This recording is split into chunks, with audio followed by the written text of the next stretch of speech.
DNA no be to lose. There's only one choice and we don't choose. Say we go carry the trophy, go house. We deserve the trophy, oh. We want everyone to know. Say we get confidence, we get patience. We work hard and we get sense. So we deserve the trophy, oh. Oh yeah, now make we do shakara. Make we carry shoulder. Show the world say we get class. Tell the people yes we can. We must get our trophy. Cause we like and pass up. If they say we no fit, we go show them why, oh. When we get and finish, we go raise them up, oh. Because we like the trophy pass. Oh yeah, dance slow. What a beautiful evening to you. Welcome to another fantastic, scintillating edition of Soccer Nation. It is surely the best 15 minutes of football you can find anywhere on radio. They call me the Superman in the world of sports. That's because I don't leave football for snowball. My name is Wisdom Obi, and you're set for the best 15 minutes of football you've had in the last 24 hours. Must be ours. Oh yeah, make we do. Right, we start off from the local scene. As usual, they say charity begins at home. You start wondering, where would Nkechi and Wendy and the others, where would they begin from? All right, but let's talk about Victor Osimhen. Everybody's talking about Victor Osimhen, right? Yeah, everybody's talking about him.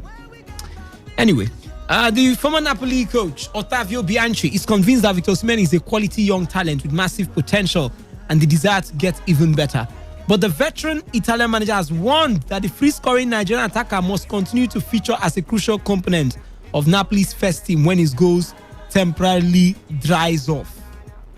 Osimhen found the back of the net and won a penalty kick in Napoli's 2-0 defeat of Cagliari at the Diego Maradona Stadium to bag his 6th goal in only 4 games.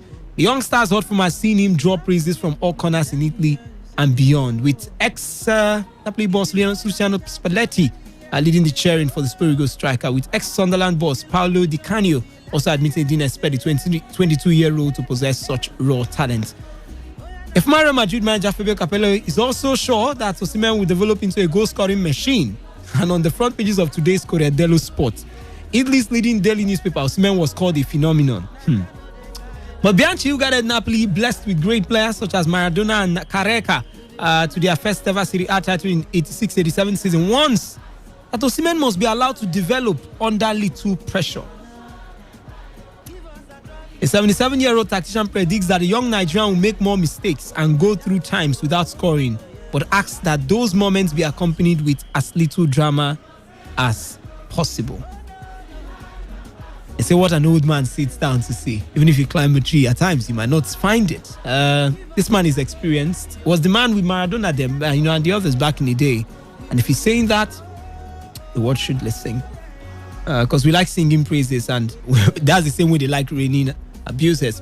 Now, Patrick Obi, a younger brother of Super Eagles and Chelsea legend John Mikel Obi, has completed his move to Croatian club NK Urania Baška Voda following a successful medical examination. The 1999 born player agreed terms with the third-tier club before the close of the summer transfer window, but was awaiting the outcome of his visa application before linking up with his new employer. A product of Pepsi Football Academy, Tochukwu, who last wore the colours of TBC FC Abuja, has signed a one-season deal with NK Urania.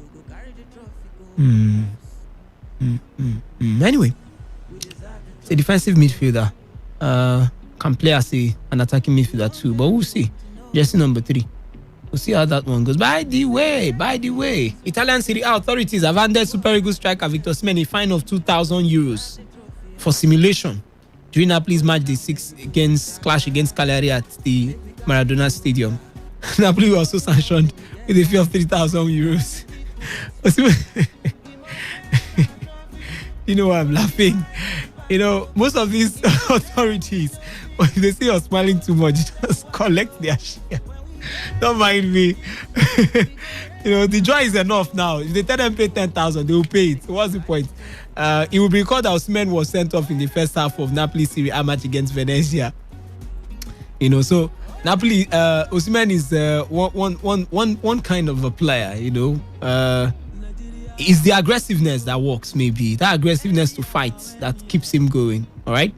But when another player is quietly walking up the ropes and making no noise about it, he scored around 15 goals in the league last season. Over 15 goals, I tell you. Over 15 goals in totality in all competitions. His name is Terry Murphy.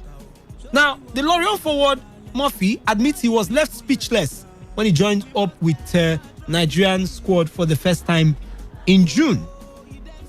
His debut was against Cameroon, by the way, after a breakthrough campaign in Ligue 1, which saw him score 14 goals in his first season in the league in France. Now, quietly, I think this young man is just doing his stuff gently. You know, the world is not talking about him. Everybody is looking at Osimhen because they are around the same age bracket. This same young man scored 20 goals in 31 games for Kotrijk back then when he was in Croatia. And anyway, I think we will just leave it. Let me not make too much of the man, but he's been flying since he joined the Ligue 1. This season has not exactly been spectacular, but he's been trying. The man has, I mean, he's come a long way. Pictures of him with Alex Iwobi and all that, but it's all right. Let's move on and allow him mature. Let's give him the time to develop. Let's talk about what will be happening tonight. The most exciting, glamorous club competition on the planet, the UEFA Champions League, will be making a return later tonight. And as much as we are all excited, we're also thrown into lots of conversations, a lot going on. And I think I'll throw us in almost immediately because that's where I'll be opening the phone lines from. Someone is saying that Messi will have to serve Mbappe at PSG. And I tell you, it's caused lots of arguments and discussions. And we'll get into that talk in a little moment. But quickly, let me tell you what to expect in tonight's Champions League.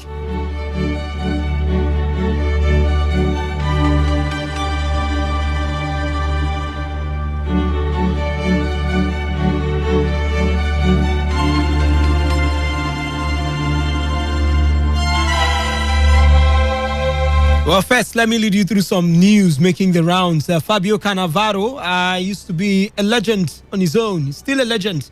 He stepped down as head coach of Guangzhou as the Chinese Super League side continuing to face an uncertain future. The legendary former Italian centre-back was in his second spell in charge of the club, having returned in November 2017, 2 years after being replaced by Luis Felipe Scolari. All right. Sad one for Liverpool fans. Ian Rush, John Aldridge, and Jamie Carragher were among those to pay tribute to Roger Hunt on Tuesday after the Liverpool legend died at the age of 83. The former Liverpool and England international passed away on Monday following a long-term illness. Hunt won the World Cup with England in 1966, playing all 6 matches and scoring 3 times. He earned 34 caps for the Three Lions. Did join Liverpool in 1959, firing 41 goals in 42 games to drag them out of the second tier into the first division under the stewardship of Bill Shankly. I mean, legendary stuff. 285 goals in 492 games for the club. I mean, it was a record until Ian Rush surpassed that haul in 1992. So, he died at the age of 83. It means another England World Cup winner in 1966 dies after we did see or hear about Jimmy Greaves' death last week.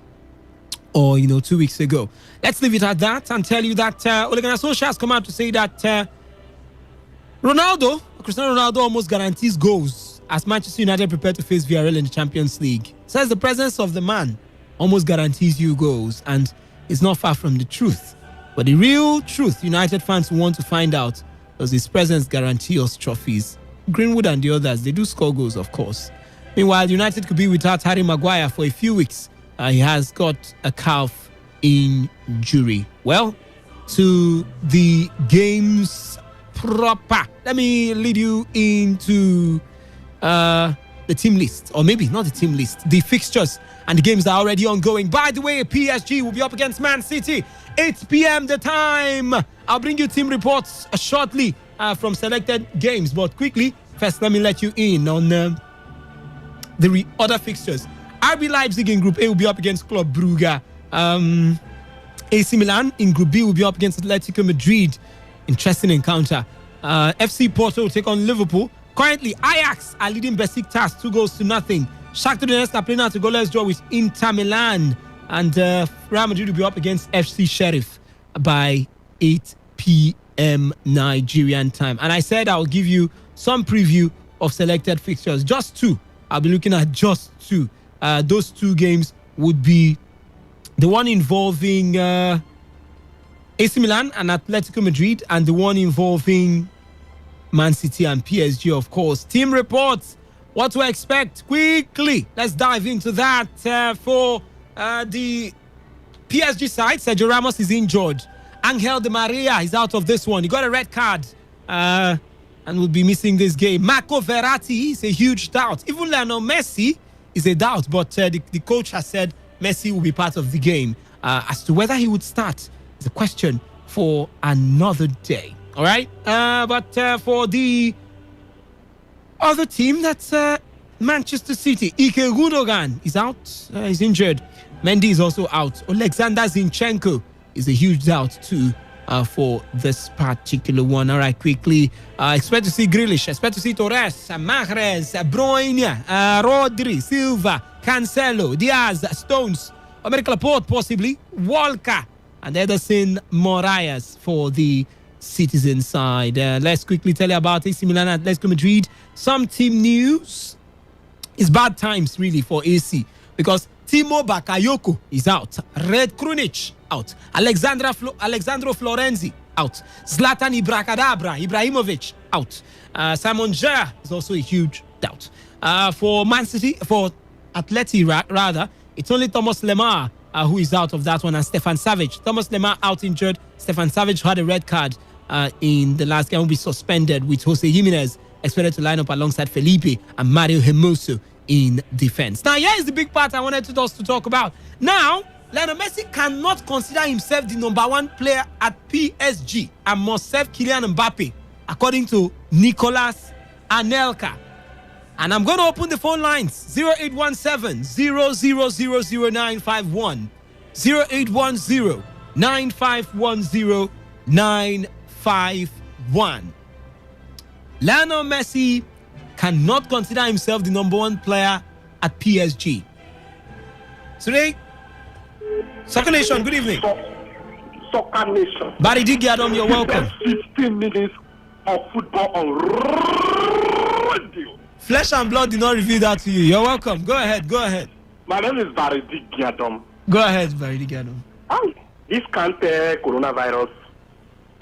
Yes, so Kante will be out. Yes, he will be out of Chelsea's game. Out of Juventus. Yes, he will be isolating for 10 days. And the funny thing is, you never can tell how many more Chelsea players are affected. Chai, who offend like this? Chai. And your coach says he doesn't know how many of them that have taken the COVID-19 vaccination or the jabs. Yeah. Vaccination. Okay.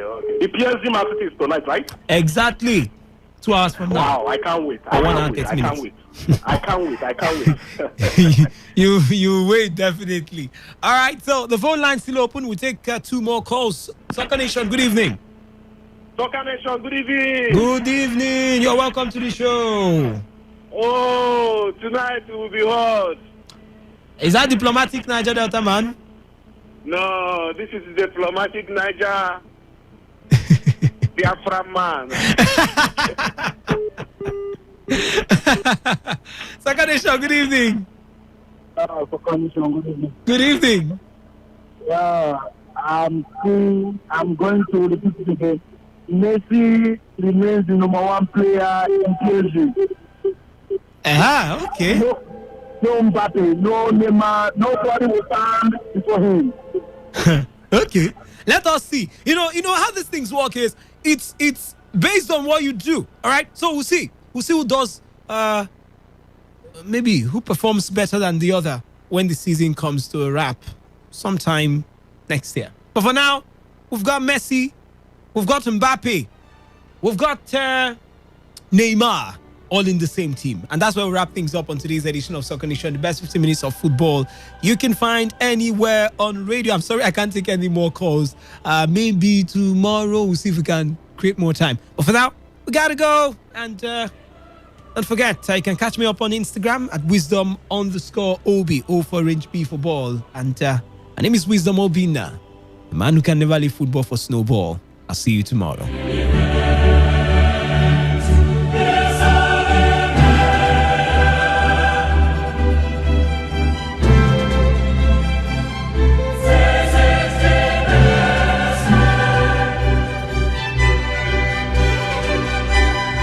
When the weather becomes strict and everything becomes unsteady, the only way to go is tune to Today 95.1 FM.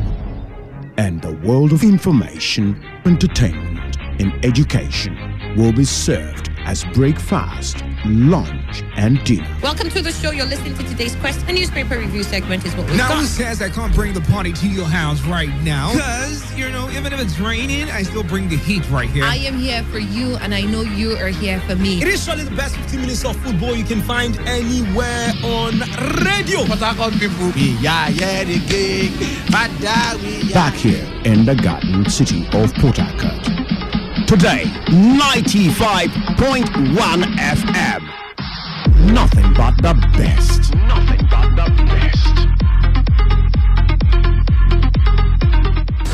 Okay, ready? Are we rolling? All right, we're rolling. Live from the Garden City of Port Harcourt, Nigeria. This is Today 95.1 FM Port Harcourt.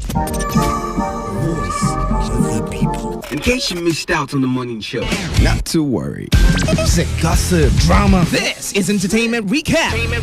who doesn't love this?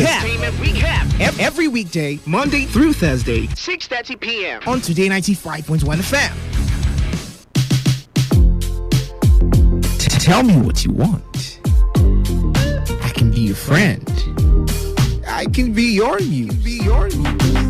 Call my name and I'll be there. Do you know me? Do you know me? I am Dave Roberts, your favorite guy on radio. Can love you better through the stormy weather. Catch me when you can. Cause you're Peter Pan, you know landing never. Have you ever felt this? Love someone said 95.1 FM, voice of the people.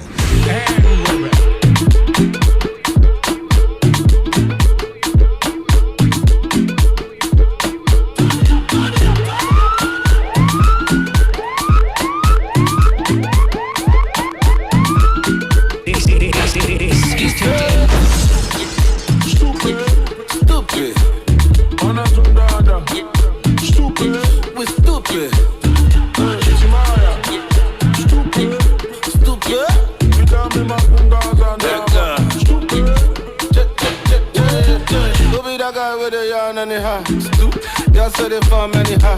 Who be that guy with the act amateur, with the one to the come to the for many, huh?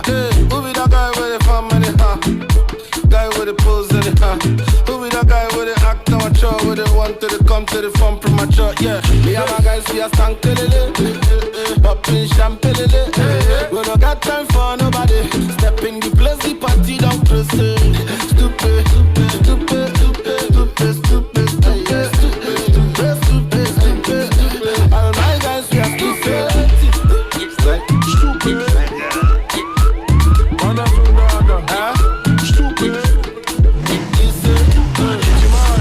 Master. Stupid.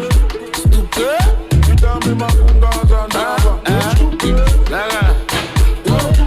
Who be the guy with the talk in here? Johnson here. Guy with the talk in here with it. Running my cop in here. Who be that guy with the talk in here?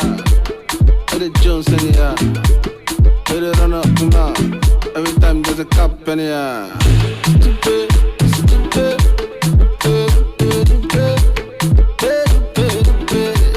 Masterclass stupid. All my guys, you are stupid. Shinabella, you stupid. Monkey is stupid. Even Tuaba is stupid. Stupid.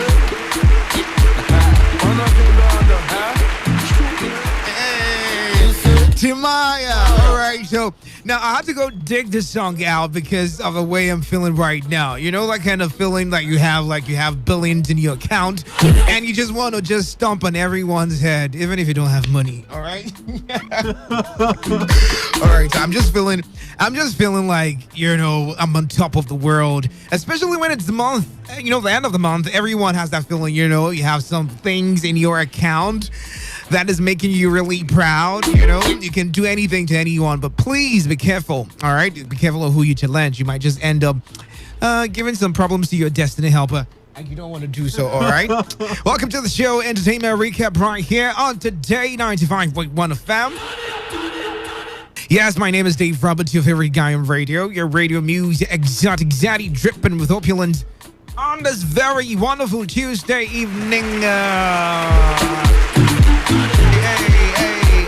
Hey. You know how we get to kick it every Tuesdays? It's a Brain Teaser Tuesday, and someone is going home with the prize tonight. All right, guaranteed. Someone is going home with the prize tonight. Katini's Place and Today 95.1 FM in collaboration together to make your evening go so tremendously. All right, so hit me up on the numbers 0817-0000951 or 0810-951-0951, or you can send text.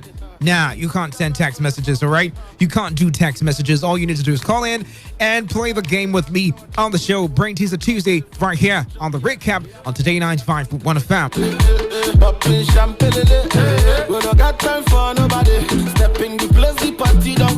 Meanwhile, happy birthday shout outs to you. If today is your birthday, congratulations.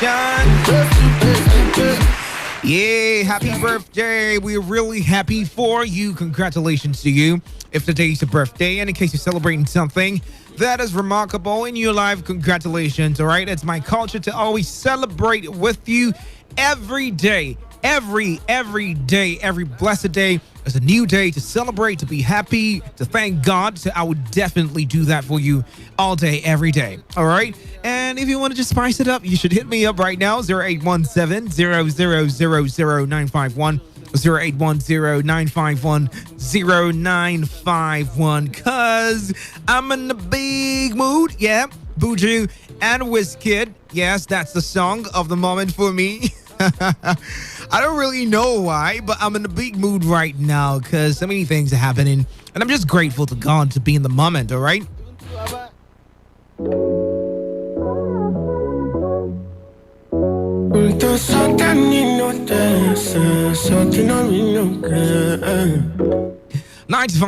FM. Good evening to you and welcome. What's your name? Where are you calling from? Hello. Yes, good evening. I already know who's calling. Amy, my brother. Amy. My name is Baridi. Of course, it's you. Who else? Who else? I'm telling you. How you doing, my brother? Emilio. How you doing? What's going on with you today? Fantastic, man. Right. Nice. You're feeling yourself already. Yes, so what's been going on? What's been going on? Since you've been playing these games, you have not been winning. What's the problem? Is it your village people? I don't know. Maybe they remembered me when they came to Port Harcourt. Since you came to Port Harcourt, they have been remembering you. You're in a good mood, if you run shawarma for me now. No, you have to qualify, all right? You don't just win shawarma like that. You have to play and win. You're in a good mood, I am a very honest Nigerian. Okay. All right, so I'll be asking you some questions, and if you get these questions correctly, why not? You have your shawarma for yourself. Okay. Are you ready? Always ready. Are you ready? Yeah. Okay. So pick a number from 1 to 10 quickly. Number 6. Number six. All right. Okay. Number 6. There are 5 zeros in 120,000. True or false? Yeah, what? 5 zeros in 120,000. True or false? 5 zeros yes. in 120,000. False. Final answer? Yes. All right, congratulations. You got the first one. Okay, all right. So, another question. A snail can sleep for 3 months. If what? A snail can sleep for 3 months. True or false? True. Final answer? Final answer. I perish, I perish. All right. Congratulations. You failed it. Sorry.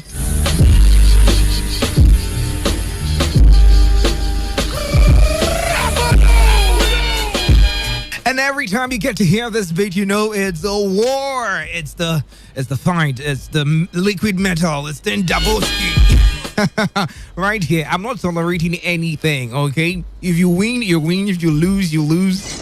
If you lose, you snooze. 0817-000-951 or 0810-951-0951. Let's get to play some brain teasers right here on Entertainment Recap. Hello and welcome. Good evening to you. I am the liquid metal. I'm the wall. I am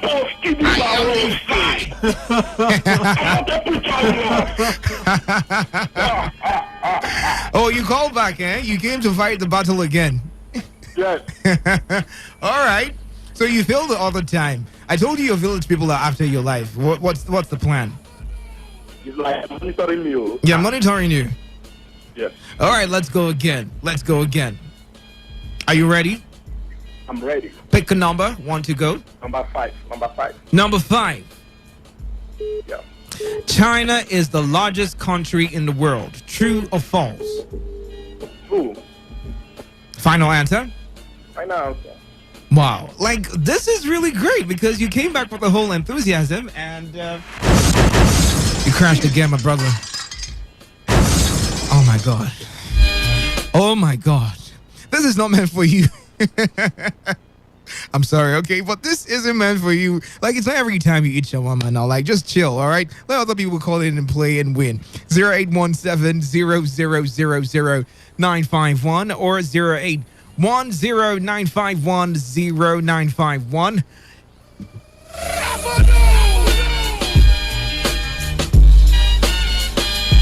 All right, so let's head back to the phone lines. Good evening and welcome. What's your name? Where are you calling from?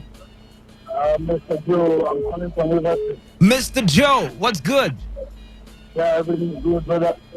You sound like someone who's already preparing for the 1st of October celebration. Yeah. Well, we all prepare, brother. All right, so in case you're preparing for that, let me just oil those engines and prepare you for it. You're going to answer a question concerning Nigeria. Are you ready? Yeah, I'm ready. Okay. What is the 4th word in the Nigerian pledge? All right. No. No, come on now. Like, you see these things every day, okay? 0817-000-951 or 0810-951-0951. And I lost the call. Okay, call me back as quick as possible so you get to win something on the show right here on Today 95.1fm. Hello, good evening to you. What's your name? Where are you calling from? Yeah, it's Mr. Joe. Mr. Joe, you're really resilient. I'm not from the start. Okay, so you want to win, all right? Yeah, I want to win, brother. Okay.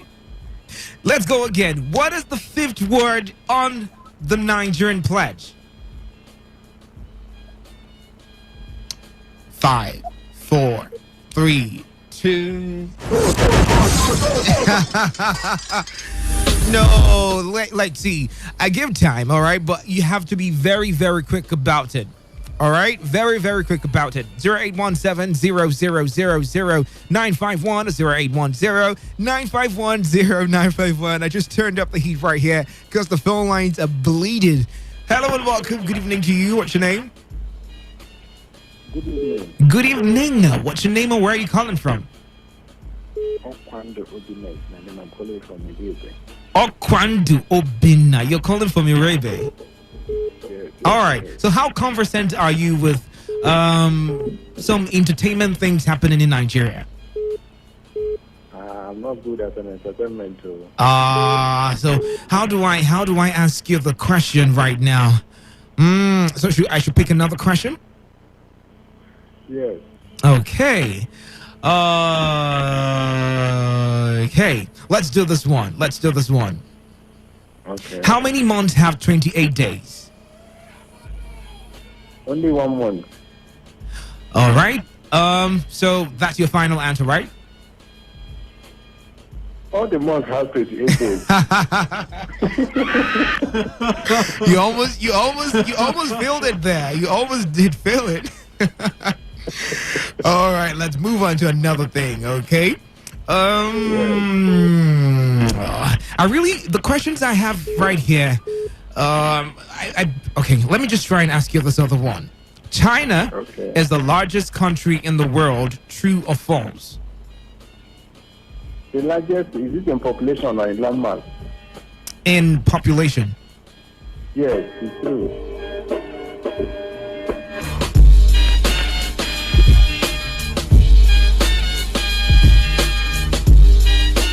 Oh my God, I'm sorry I lost you there. Call back if you can. Okay, you were really close to it. 0817-0000951.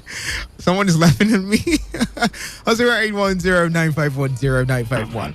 Hello and welcome. Good evening to you. Hello. Good evening. Hey, good evening. What's your name? Where are you calling from? My name is Casey. Your name is what? Casey. Casey. Pretty or Casey? C-H-I-C-H-I. Yeah. Chichi. Okay, please, I wanted to know how I'll get to you to talk about the sales, the business you talked about. That's on Sunday. I'm trying to get you to buy a vessel, or no way to get to you. Please, how do I get to you? Okay. Just send your number right now with your name to our text message portal. Okay, 0701-933-9962. Okay. All right, just send your name with your phone number and tell me what you want to do, and then I'll send it back to them. 0701. Yeah. 933. Okay. 9962. Okay. All right. Thank you very much. Okay, so that was for something else. Sorry. 95.1 FM, and I lost the call. 0817-0000951 or 0810-951-0951. Let's head to it. 95.1 FM. Good evening and welcome. What's your name? My name is Elijah Samuel. Your name is what? Elijah Samuel. Elijah Samuel. Like you have the name of two prophets together. Are you burning down River State right now? No. You're not a man of war. You're a man of preacher of love, Abi. Yes. All right, so pick a number from 1 to 10 quickly. 10. Number 10. Now, I'm not sparing anybody this time. All right. So in 2020, a Nigerian artist with the surname, in 2021 rather, a Nigerian artist with the surname Balogun won a Grammy. True or false? True. What's the person's name? Hello? You said? Okay, let me ask you the question again. In 2021, a Nigerian artist with the surname Balogun won a Grammy in 2021. What's true or false? True. What is the person's name? Whiskey. You're smart, right? Okay, all right, let's move on to something else. Okay? Yeah. This is another question. A snail can sleep up to 3 months. True or false? Sorry, come out with the question again. A snail can sleep up to 3 months. True or false? False. Okay. Do you want to tell me how long they can sleep? It's still regular. Normal animal. All right, well, congratulations. You got it right. You got it. Okay, this is where it gets really hard. Are you ready? Hello? Okay, let's go on. Tell me the sixth word on the Nigerian pledge. I pledge No, mention the sixth word itself. The sixth word. Yes. Hey, time is running out. I'm losing my patience. I pledge. The sixth word on the pledge. Or in the pledge. Oh, come on. No, you were really close. You were really close. Come on, the sixth word, okay? You could just do it for yourself. Oh, you know, I'm giving you small expo. Hello and welcome. Good evening to you. Hello, good evening. Good evening and welcome. What's your name? Where are you calling from? My name is Angel. I'm calling from Silvergo, Ahoda West. All the way from Ahoda. How are you going to come and claim your prize? How are you going to come and claim your prize?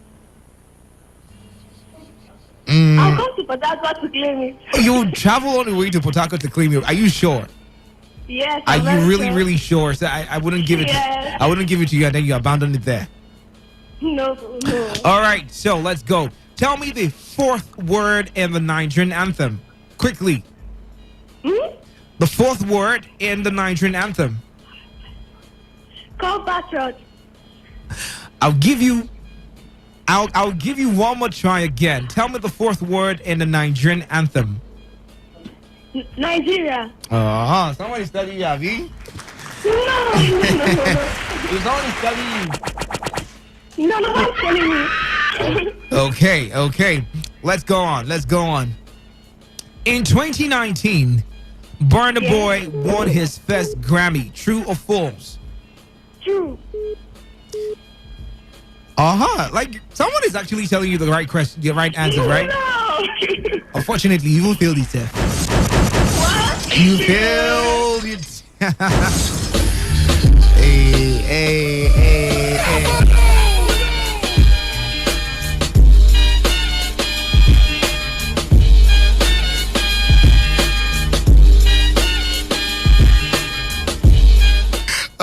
Okay. So it's time for me to go, okay?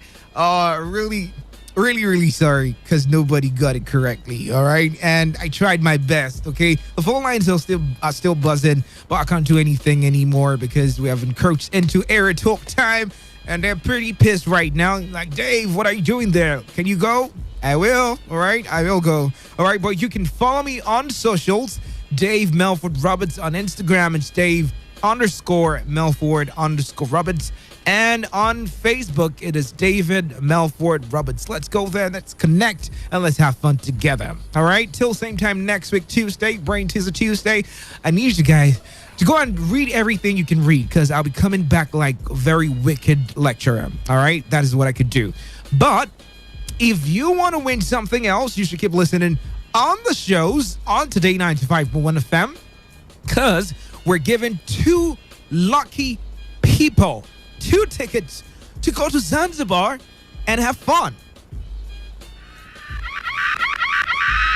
That is what we could do, all right? We just pick you up from where you are, ship you to Zanzibar, and enjoy yourself, of course, with Dave and Annie and Khaled Dakarubatabo. Did I get it correctly? Yes.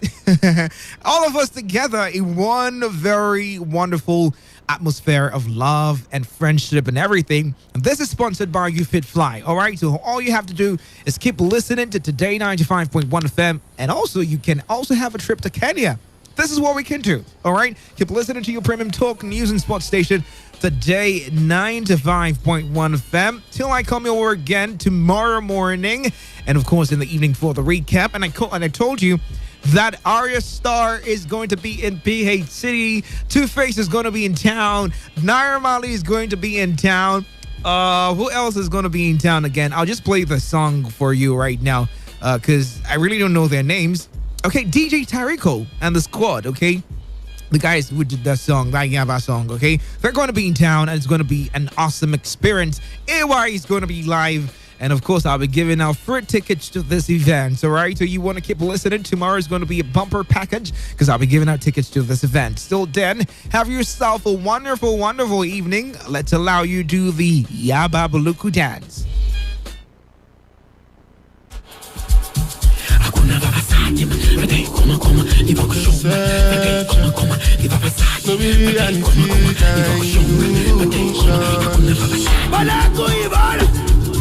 Balaku kama, Balaku Ivan, Balaku kama, hey, Balaku Ivan, Balaku kama, Balaku Ivan, hey, alogo yeah, Babulu, yeah, Babulu, Nigo yeah, Babulu, yeah, Babulu, yeah, Babulu, yeah, Babulu, Nigo yeah, Babulu. Yeah, Babulu Bule. Moto Koto, you know me, I do like go. Everything you find go so good. Me, I get up for Shokoto. Baby, your body roboto. Make up and I'm like Kokoso. Make up like you go Opoto. Oyibo make we Jokoto. Yeah, and bed. Kilo day, tang bed. Yeah, and bed. Double XL, long bay. One berry. Berry for me, one berry. Ó ti pẹ́ tójú mi ti ń lẹ́rì. Ó ti pẹ́ jù lágbẹ́rì lọ. Ojo koto, ló ṣe mi yẹ tó like po. Wetin you find go sokoto. Ṣàwọn lẹ́gbà. It's your body dey rokoto. Make us spin am like kokoso. Make up like you go opoto. Ṣàwọn lẹ́gbà.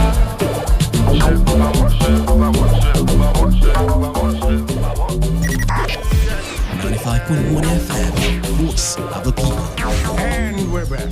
Time's getting short. And now, the moment you've been waiting for. This is Port Harcourt's number one. Here we go. Your number one talk radio station. 95.1 FM. Today. Keeping you informed with news and issues that you care about the most. The jury in the above entitled action. Find the defendant guilty. Today. This is Today. 95.1 FM Port Harcourt. Today. Special interests with their legions of lobbyists and lawyers have insidiously dethroned the people. The voice of the people. Today. When the weather becomes strict and everything becomes unsteady, the only way to go is tune to Today 95.1 FM. And the world of information, entertainment, and education will be served as breakfast, lunch, and dinner. Welcome to the show. You're listening to today's Quest. A newspaper review segment is what we've now, got. who says I can't bring the party to your house right now? Because, even if it's raining, I still bring the heat right here. I am here for you, and I know you are here for me. It is surely the best 15 minutes of football you can find anywhere on radio. the gig. Back here in the Garden City of Port Harcourt. Today, 95.1 FM. Nothing but the best.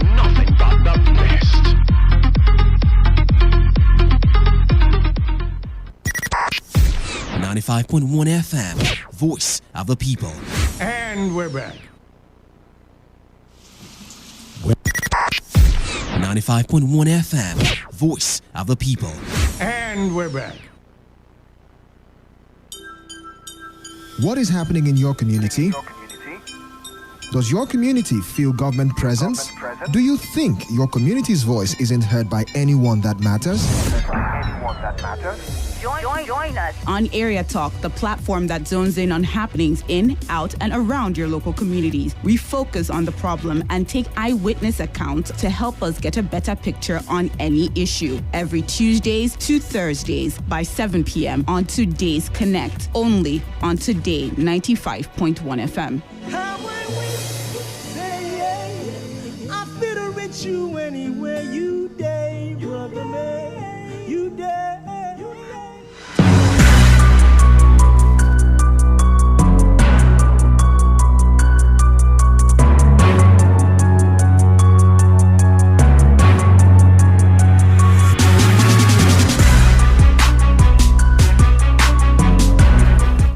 The time is 11 minutes gone past 7, and the program is Area Talk right here on Today 95.1 FM. Such a peaceful Tuesday evening right here in the city of Port Harcourt. You're tuned into your premium talk news and sports station, Today 95.1 FM. And like we always say, Area Talk is that time where you get to be the eyewitness reporter for every event that happened during the course of today. All right, from what happened in your family, from what happened in your community, in your area, in your compound, in your locality, in your village, okay, in your local government, whatever it is that you feel is newsworthy. This is the time where you call in and let us know. And I know you're wondering, why is Dave on the show tonight? Yes, but she is on her way. Went to do particular coverage of an event that transpired in a place in River State. Most of the times you call her, come, let's show you what's going on. And this is what she did for you. All right, so I will stand in for the next couple of minutes, and then when she comes, she will take over and have a conversation with you. All right, but you can call in right now, 0817 0000951 or 081095100951.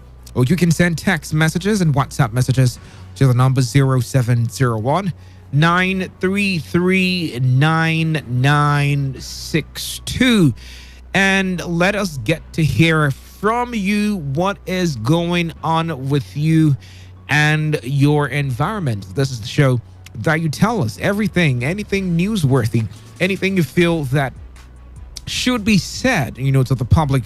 We are here to take your calls right about now.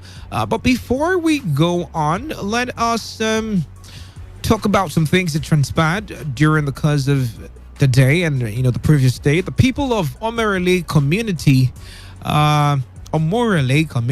in Equerry local government area of River State this morning were thrown into a very bad mood after 2 persons were killed and several buildings razed down by fire, which stemmed from an explosion of a petroleum tanker in the area. Now, the people and the indigents of the community who confirmed the incident at Today FM said a tanker conveying petroleum products was stopped by a petroleum task force in an attempt to extort the driver when another tanker collided with the tanker at the checkpoint.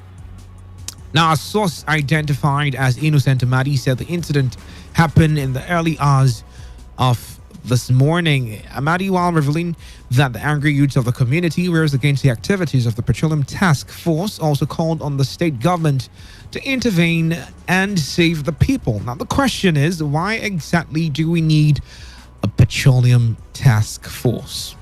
But let's listen to what he had to say before we get back to the conversation.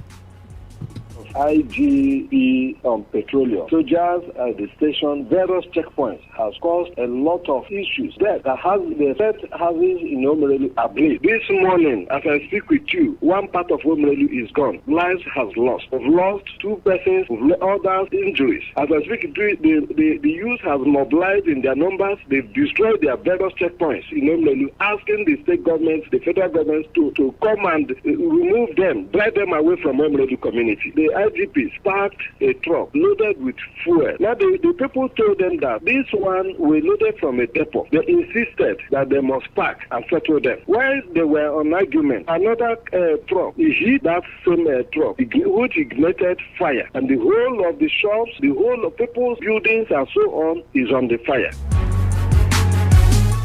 Now, just as I put off my mic, I realized the question didn't come out right.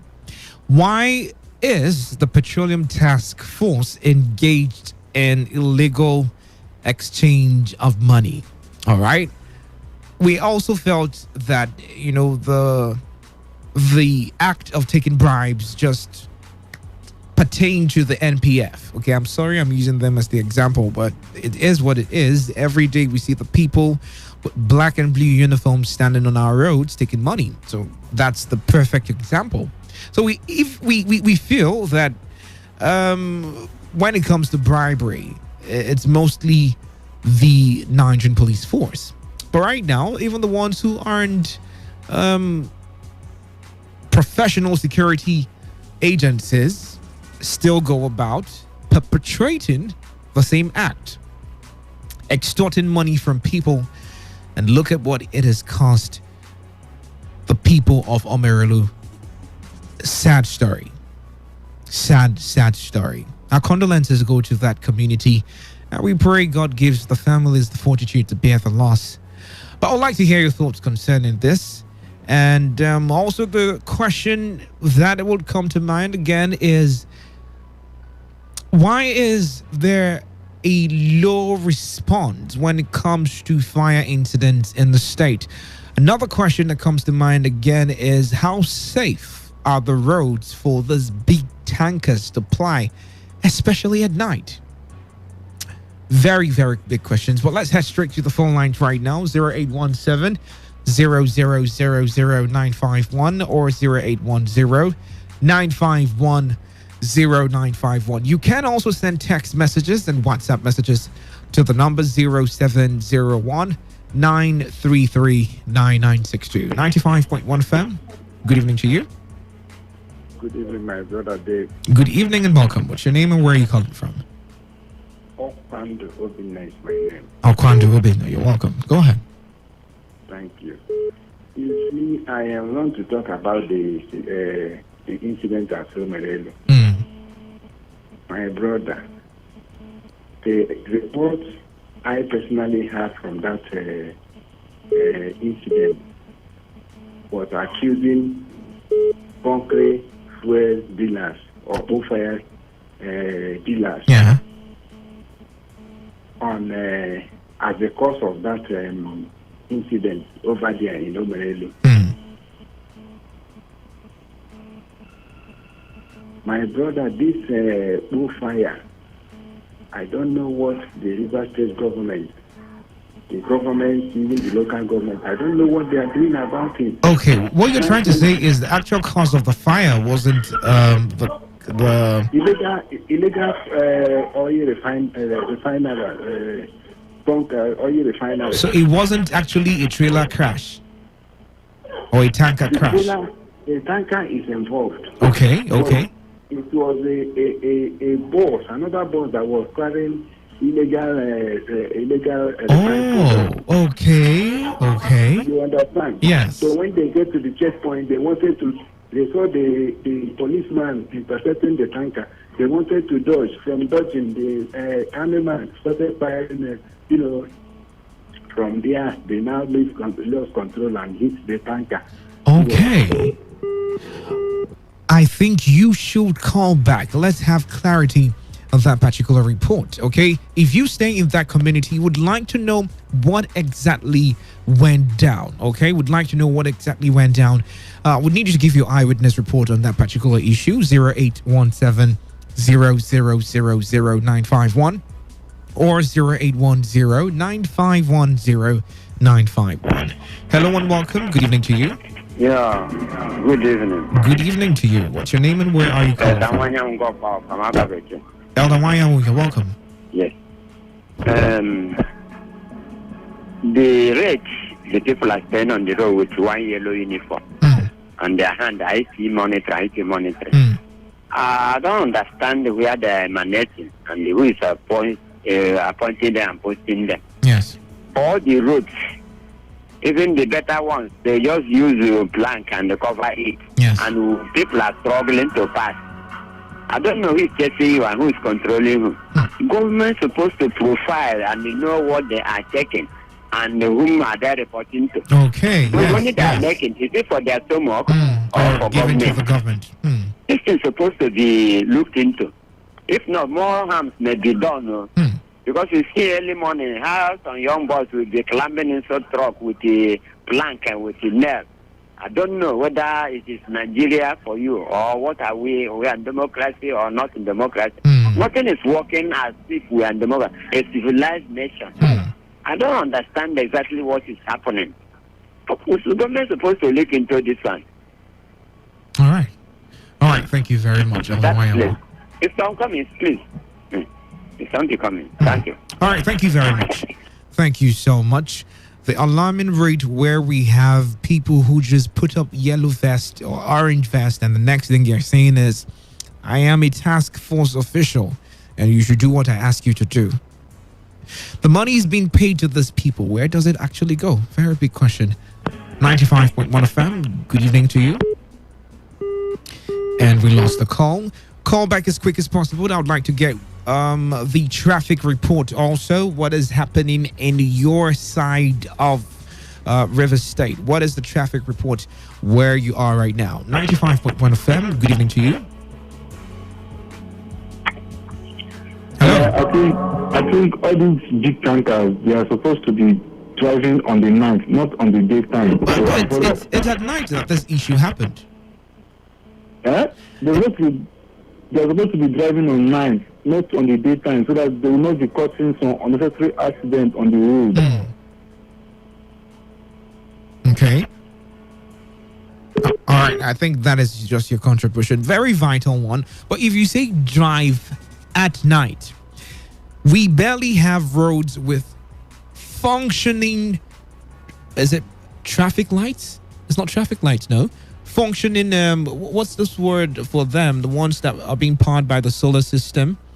The ones put in the middle of the road, the median. The road lights, right? Or the street lights.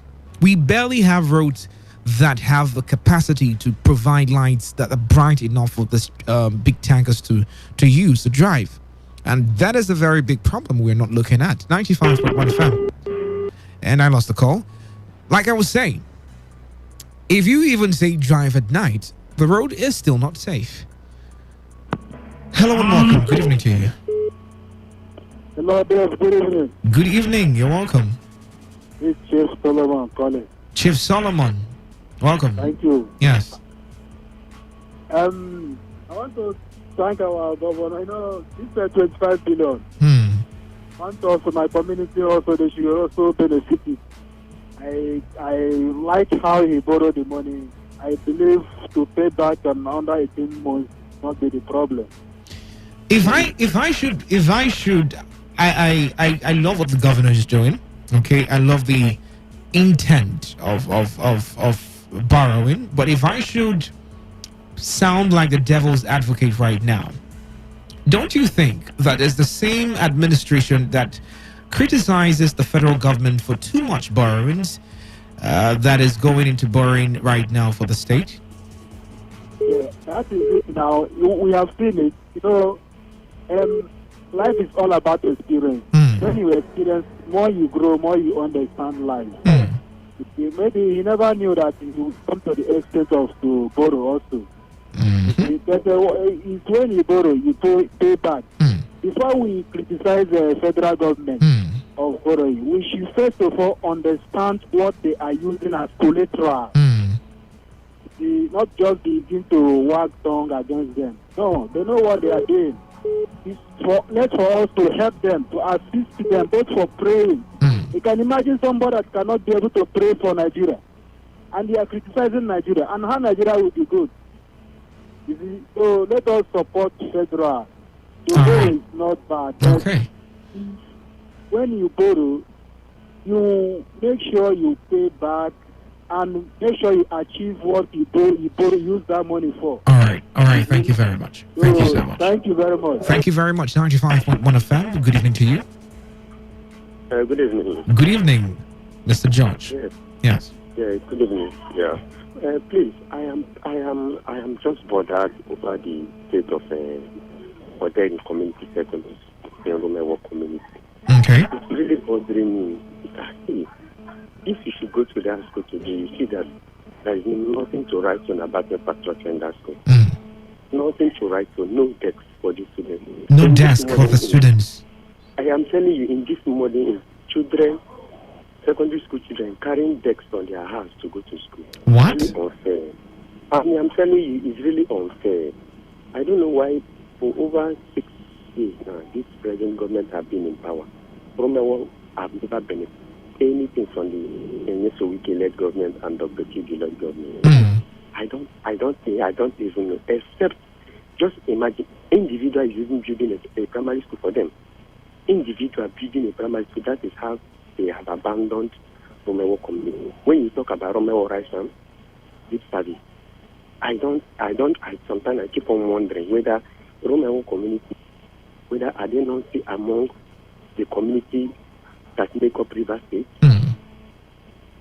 That's crazy. The 19-kilometer road they say they are doing, I don't even know if it will get to Romeo community. Please, I am pleading with them for them to be proactive and do the needful. All right. Bring dividends of democracy to Romeo people. Thank you. All right, thank you very much, Mr. George. Romeo community is crying. I cannot imagine at this time with an administration that says it is looking into developing more grounds or building more schools or giving priority or giving prior attention to education in the state, to still neglect a certain community, and up till date they still borrow decks from their houses and bring to the schools. It's wrong. Hello and welcome. Good evening to you. Hello, good evening. What's your name and where are you calling from? Good evening. My name is I'm calling from Okay, I would need you to be more audible. Can you do that? I want to ask people not to or you not part of in my street, in my area, not even in my area, 5 days and now. Not even see even Nepal light. What's the particular name of the street? Nepal light and even good road. Why? What is the actual part in Obibo? Okay. Vacation road. Okay. Vacation road. Okay. No good road. No even Nepal light. I will not do that. For the past 5 years. 5 good years. Every day they are asking us to contribute money. Every day. Who is asking you to contribute money? The Nepal people last time we contribute 10,000 each of every landlord in particular my area. And then when they contribute money, what do they eventually achieve? Then when you go to Afan Road, hello, are you hearing me? Yes, I'm with you. When you go to Afan Road, transport for there like 300 naira, something of 50 naira, 100 naira. For now it's 300 naira because of bad road. So I guess proper authorities are listening to you right now. Location Road at Oyibo, right? Yes. All right. So we'll do all to relate it to proper authorities that whenever you contribute money to get whatever you need for your electricity, something happens and there is no proper response. So do due diligence to that. 95.1 FM. Good evening to you. Yeah, good evening. Good evening and welcome. What's your name? Yeah, my name is Mayor. Mayor. All right, you're welcome. Thank you. The River State governor is borrowing money to fix road and build and to complete law school, which is a federal project. Yes. And he has been telling us that he don't want to touch federal project.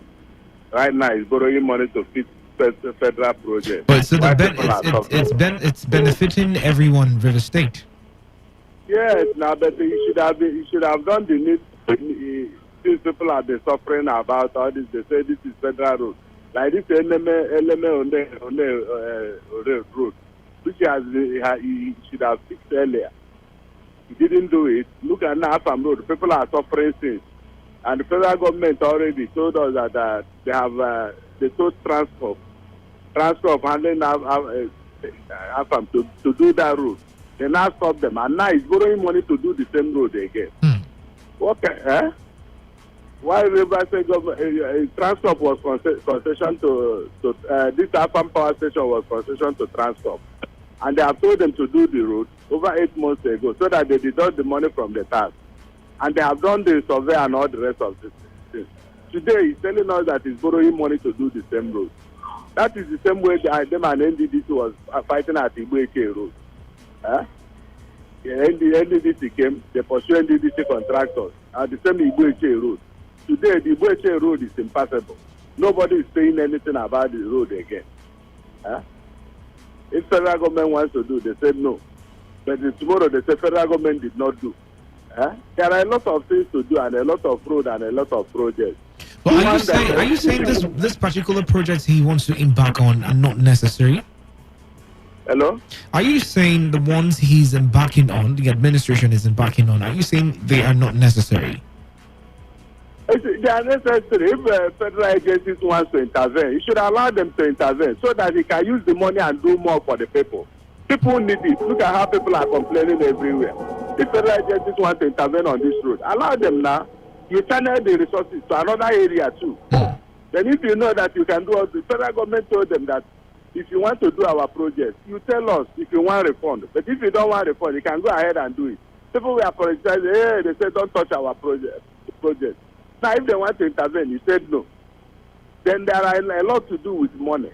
Allow them to intervene, the ones they can intervene. Even if it is state road, then you channel that resources to other areas so that people will benefit more. All right. All right, thank you very much. And again, before you go, please, the River says they should do something about this section of expressway they construct in this OU. Trucks are passing in all the lanes until it's on the top or something bad happen, God forbid. They don't want to do anything. They are parking trucks from Eleme Junction to Imo River here. Are you saying how intentional people can be with doing things that are detrimental to them? Now, this is not the government. It's not the fault of the government this time. No, they should involve the task force now. I've never been using task force. They should tell the task force to go and clear all those things. They should clear them out of the way before people run into trucks. Okay. The night, yeah. All right. Thank you. It's a very big menace. Thank you very much. Thank you so much. I remember one time I was asking, who are the owners of these trucks? And then they mentioned one name in Nigeria. And it was almost like, if you know that this man owns these trucks, it's untouchable. But let's just get to the news in 60. And when we get back, we'll take some of your calls and read some of your messages and continue with the show. Stay tuned. 95.1 FM, voice of the people. And we're back. Garden City, are you ready? It's AY Live in Port Harcourt, the Independence Day edition. Featuring AY, I Got Die, Godons, Akbarbaro, Mr. Paul, Arinze Baba, Advisor, KO Baba, Coxon, musical performances by J. Martin, and Ruga. Venue, Aztec Akram Arena, Stadium Road, Port Harcourt. Date, 1st of October 2021. Time, red carpet 6 p.m. and showtime 7 p.m. Tickets, regular 5,000 Naira, VIP 10,000 Naira, silver table 400,000 Naira, gold table 1 million Naira. Tickets are available at Port Harcourt Mall, All Kilimanjaro, Market Square, Michael Garden, Genesis Cinema, Javanic Restaurant, Sweets International, Sweet Tooth Confectionaries, or Pepperoni Fast Food, The Boss, Red Coral Restaurant, Port Harcourt Mall, packaged by Landry Mako Events and TB Entertainment. All COVID protocols will be duly observed. Proudly supported by ACTDF and Revolution Plus Properties. Media partners, Today FM. Admission. Ignatius Ajuri University of Education Demonstration Secondary School in Delhi, which is co-educational with modern boarding facilities. Qualified graduates and experienced teachers hereby announces to the general public that admission into JSS1, JSS2, SS1 and SS2 classes for the 2021-2022 academic session is ongoing.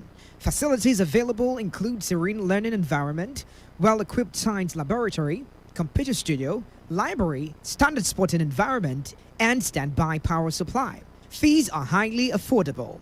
Contact them on 0803 581 4533. That is 0803 581 4533. Signed, Management.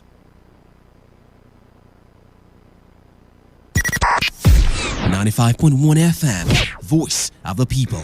And we're back. When the weather becomes strict and everything becomes unsteady, the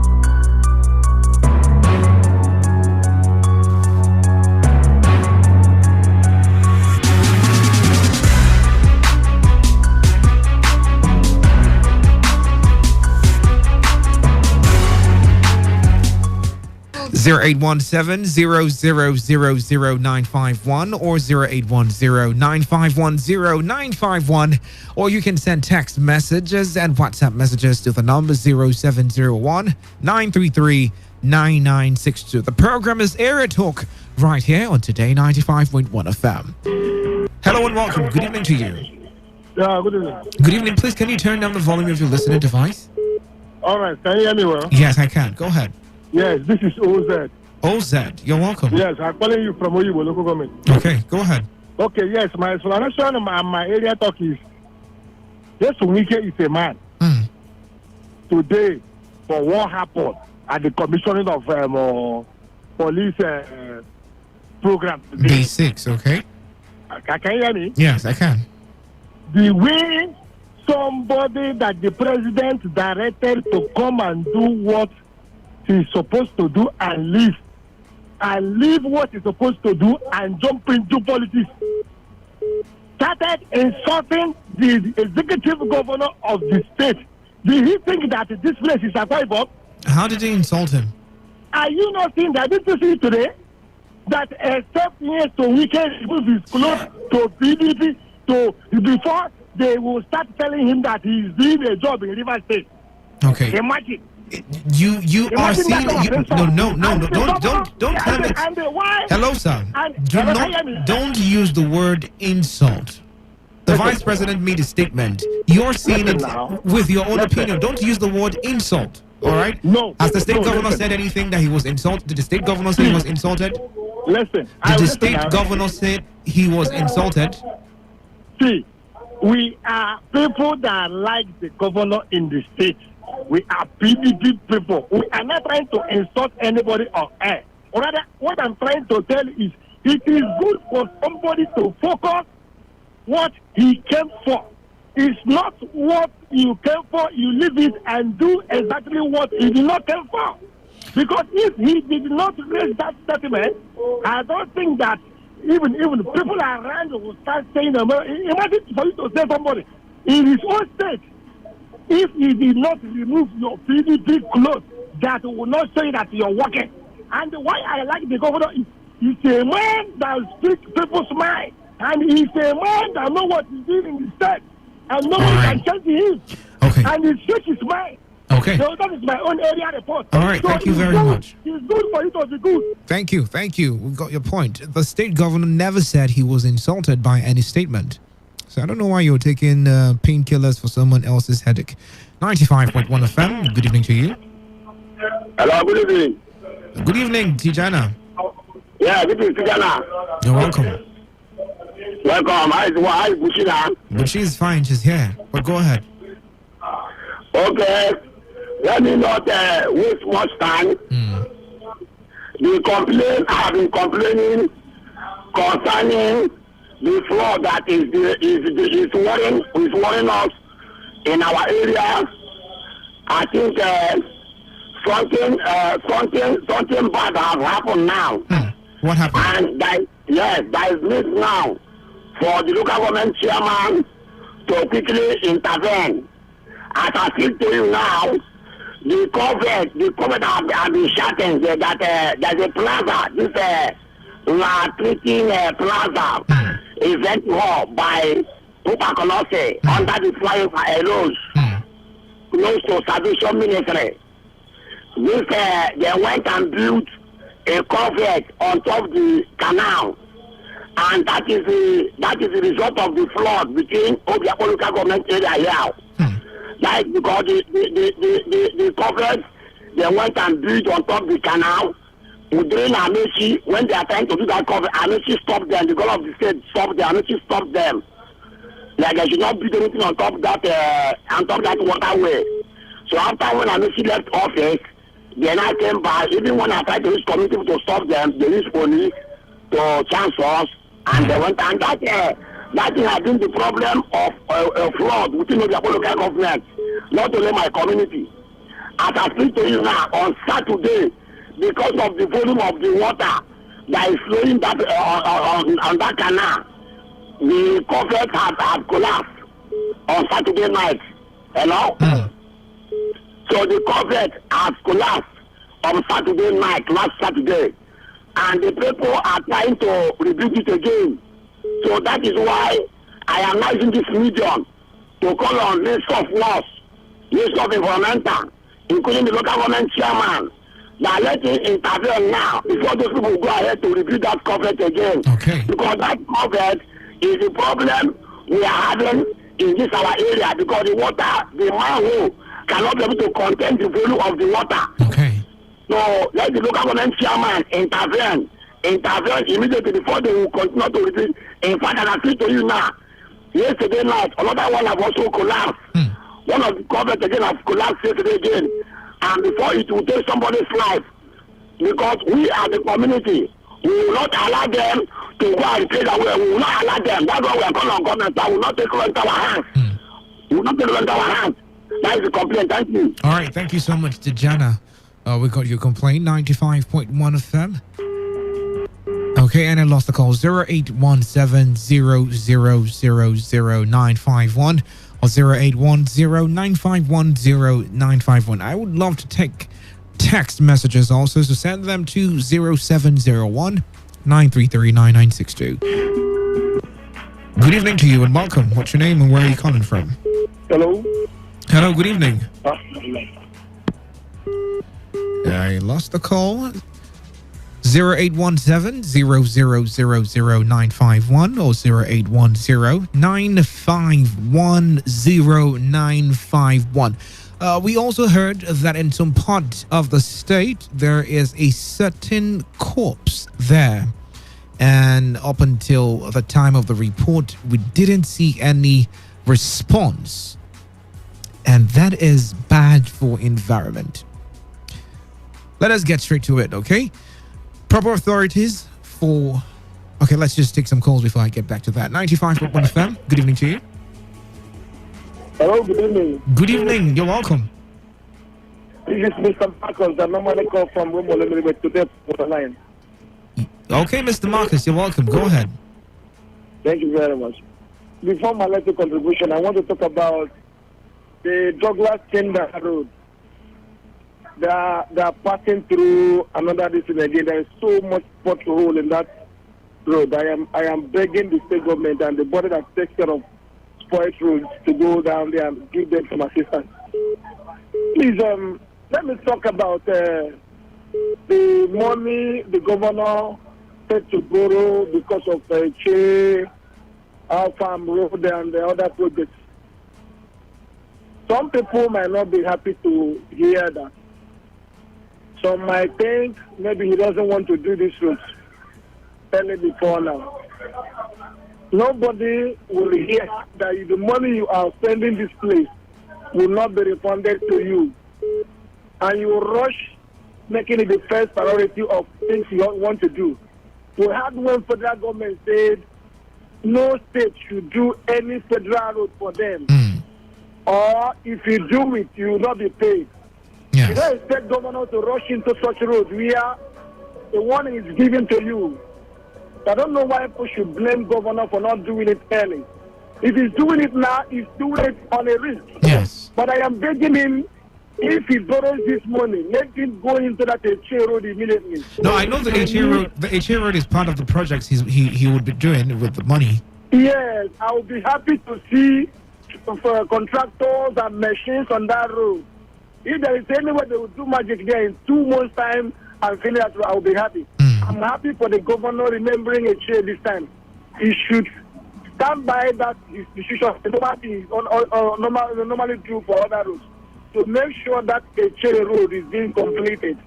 The money he's borrowing for this, he cannot compare him to Buhari's administration the way they are borrowing. Okay. Buhari is not borrowing to utilize it like Wike. Wike is trying in River State. I'm not promoting him, but I'm saying what my eyes and other eyes have seen in River State. Okay. Let him borrow and pay and work on those farm and the chair road. That's my contribution. All right. Thank you very much. Thank you so much, Mr. Marcus. Thank you so much.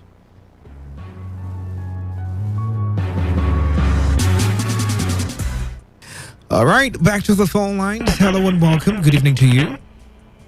Hello, Mr. Dave Lover. Hello, Mr. Sam, the one from the castle.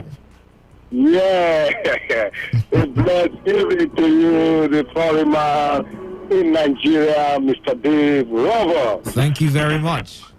Yeah, greetings to my lady with the good voice, the Stirapwa. Yes. She is. Okay. Yeah. Mr. Dave Robert, you see, sincerely, I don't know what is happening presently here in the state. You know, during the day, a little bird just whispered to my hearing that in that comprehensive school at Ogidigba or Guinea here, that they are collecting 10,500 from the students. As school fees or something? I don't know. If you ask me who we go ask, that is the thing. Yeah. You see, the thing is that the whole system has gone bad since this present administration came on board. The health center that used to be free, you can't even see them. You can't even access them again. Talk less of even free. They hear free. They want to see the approval of such this is not the one that before now they just sit down in their bedroom and award the contract, and they will come up with some bogus amount that they spent on the federal government road and begin to hold federal government to pay them. Okay. That is what federal government was trying to advance. So people should not be siding. But the thing is that, Mr. Dave Robert, let me ask you, do you know what they want to use this low money now to do, and where did they keep the one they collect, the 78 million naira? They have talked about the law school in River State. You have talked about rehabilitating Che Road. You have talked about some other projects. They want to do what? They talked about the law school, the Nabo Graham Law School in River State. That law school, is it a state government project? Is it not something that has to do with the federation? Why are they so much concerned about that? But you see, Mr. Dave Robert, well, I don't know why. You see, the wickedness in this land and this government is too bad, in the sense that the pensioners now, they are preparing to take them to court because of they have not paid their pension. What is so big? How much is their pension? How much is the salary of the people that is so big that this government cannot just pay and sit down and except they take them to court? Look at the labor. Just to add that, to pay that 13 minimum wage or 13 that minimum wage they add at this yes. All they was to go and fill their labor secretariat because of the act for the money. Why is wickedness so rampant in this administration? Okay. Let it not be like you're just attacking the administration. But I get your point. You're trying to balance what should be done and what is absent. Thank you so much. Let me just address some other calls. All right. Okay. Thanks, Mr. Dave. Thank you so much. Thank you so much. I'll take 2 more calls and then I'll read your messages. 95.1 FM. Good evening to you. Good evening, sir. Good evening. What's your name and where are you calling from? This is Brother Frundi. Okay, you're welcome. Go ahead. Thank you. Let me say sincerely sympathize with Chief Ambrose Wooji's family in Afara Ichi, who happened to lose the younger brother and the wife on most accident on Sunday. Bunka Wooji and his wife is late. I want God to grant them to also sympathize with them for the loss of the younger brother and the wife. God will take total control. All right. Let me also react on the loan that we want to request to work a J road and all the rest of things. My question is, as the federal government paid the federal government 78.something billion Amechi did contract during his tenure, has the money finished? Up till now, as we are talking, we cannot impact on any project in Rundeli, where it was blessed by our chief prince of our gods, Abareki. Also today, we can never visit Rundeli. No good appointment are given to our people. What have you done to him? Please, Governor, we case to impact on one project in Rundeli. About the local government 1 kilometer road project that we the chairman of the local government, Lloyd, awarded to carry road. It's not enough because in the local government we are one of the populated ward in Amova. So how can we get we cannot entire Rundeli? But during campaign he will come to campaign. It's unbelievable. 223 is coming. But when we castigate the governor, do we also look at the angles of the industrialization going on in River State and the other things that he has done for the state? What has he done? Has he done what I'm making? I may did more than him. But look at, come to our primary school. Nothing is happening. We have a test school one, Bundeli. We have also 300 students. We only have 3 employed teachers for the government. The one with the cover up to the 300 something students, the answer is no. We have ignored Bundeli. 2023 will ignore him. All right. Thank you. God bless Nigeria. Okay, thank you so much. This has almost turned to be the battle between the ones who love what the governor is doing and what the governor is not doing, and then the ones who don't. But let's just go ahead and read some messages right now. This one says, Dave, good evening. Please kindly tell the state government to dualize Elele Omok Road, which connects Elele, Mudiaga, Egbeda, Bimini, and Ikiri communities in Omok City. This road is a federal road. Let the state government dualize it, just as Amechi dualized from Omagwa Omerelu town. Mr. Obed from Ubimini town. This one says, good evening, Dave Robert, Coach Wemi from Mandele.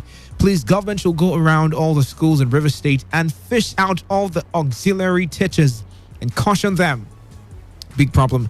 Good evening, Dave. The benevolence of Governor Wike on judicial officers are all above poverty level. What do you mean by poverty level? And his capital no to payment of pensioners, most of who are in abject poverty, is an indication of an agenda to enrich the rich and impoverish the poor. While the ungodly act in the state, he says, is a Christian state, our elder statesmen, royal fathers, and men of God are all keeping quiet on the punishment of our old men and women. Can't men of God speak out on the ill treatment as Elijah did to Ahab? When the anger of God comes, let no one blame the devil from an aggrieved retiree. Okay. Good evening, Dave. My condolences go to the families of the deceased. However, the IGP task force shall be made to pay compensation to the deceased families, even though it is not to replace the lost life. The task force should be disbanded. Secondly, the River State government borrowing money to complete ongoing and new projects and the repayment period 18 months. Dave, because the River State House of Assembly is a rubber stamp, they won't have to reject such borrowing plan, but rather give approval to it, thereby mortgaging the future of Rivers people when the internally generated revenue is enough to take care of whatever projects they want to do. I remember we had this argument at some point. Even when let me not say that one. Because the governor was not given her share of the federal borrowing, hence, he deliberately went into borrowing from Pastor Sunday in Rumi Bro. Good evening, presenter. Sometimes I wonder why Governor Wike and Dr. T.D. Lloyd have abandoned the people of Rumewa community. Presenter, the painful part of it is since the existence of the Wike-led government, no project to show. I am urging them to do the needful and visit Odegu Community Secondary School located in Rumewa. This is coming from George O. George. Thank you so much. This one says, Dave, do you know that Eche has good roads? I'll read this again. Dave, do you know that Eche has good roads? And this is the same Eche we have been hearing for how many years that are, they have been suffering from bad roads. Yet again, your regular complaints refuse to share with us. These people are hypocrites. If not for the accident that happened yesterday, we wouldn't know that there is a good road in Eche. Akan from PH. All right. And I know the phone lines will be buzzing soon because HA people would not be happy to hear this. But let's hear from you too. Good evening.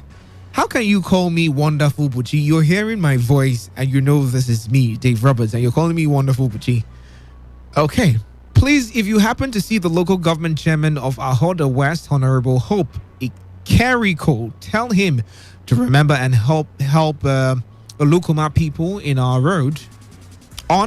I think that's what you wanted to say. We have been complaining and nothing seems to be done. Please, we are suffering I ask, for how long will this road suffering continue? I pray that God should touch our chairman and remember the Olukuma people in Dubisi Dakubo. All right. This one says, what exactly is the plan of River State government? Education, 0. Agriculture, 0. Workers' welfare, 0. No wonder there is massive unemployment in the state. I don't agree with you. I do not agree with you. River State money should stop sitting in the bank. Governor Wiki should pay pensioners and create employment in the state. I didn't get to hear your name. I would have asked you why you feel in these other areas the governor hasn't been delivering. Good evening, sir. It's over 3 years now. The current chairman of Ikoria local government, Honorable Engineer Samuel Wanosike, who came from a political campaign in 2018 and promised Uzwaha community that he would restore back the electricity. Up till date, no good result. Bakata from Uzwaha community. Thank you so much.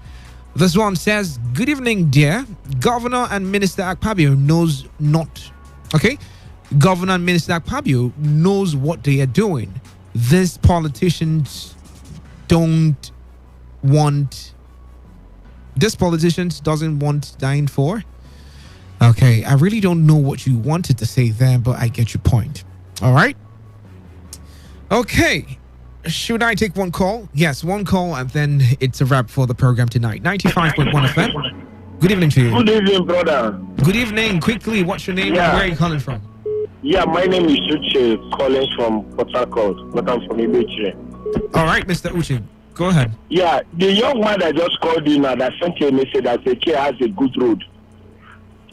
Are you sure that young man is even from Eche? Or he passed a street in Eche, said that Eche has a good road? I know this was coming. The major road, all the major road in Eche is bad. I don't know where he passed, say Eche has a good road. Or he passed small backyard road. Is there any road in Eche? Is there any road in Eche that is good? Let me get this fact straight. It's a street, just small little street road. Is a street road? We're talking about, yes, we're talking about major roads that lead to the local government and other things. We are talking about from Elejo. Why don't the young man pass Eleme Junction? Let me see how he will pass that Eleme Junction. That's it for I to empty Iweche. All right. Yeah, from Iweche Junction to Umeblu. I don't know where he passed. From Iweche Junction to Umeblu, there is no crosser. I will not use even ordinary ground. It's so smooth. Right. You can imagine if I want to go to my community, I will park my car in Iweche Junction and enter back to pass it through. All right, thank you very much. I had to let you go there because time has gone. Okay, we are out of time, and Unraveling is coming up right now, and we'll get to hear from Gloria. Probably if there is an unraveled road in Eche that we do not know about. But for now, it's time for me to go. I stood in for Buchi Rafwa, who is in the building. But like I said, she just came in from an eyewitness report. So probably you get to hear from her tomorrow. Till same time, tomorrow have yourself a wonderful evening. Coming up right now is Unraveling with Gloria Carti. And then after that, Opinion Poll. And it will be the final conclusion from us right here at Today 95.1 FM. Till same time, have yourself a wonderful evening. Keep listening to your premium talk news and sports station, Today 95.1 FM. My name is Dave Roberts. You can follow me on social media, David Melford Roberts on Facebook. And on Instagram, it's Dave_Melford_Roberts. Have yourself a wonderful evening. God bless.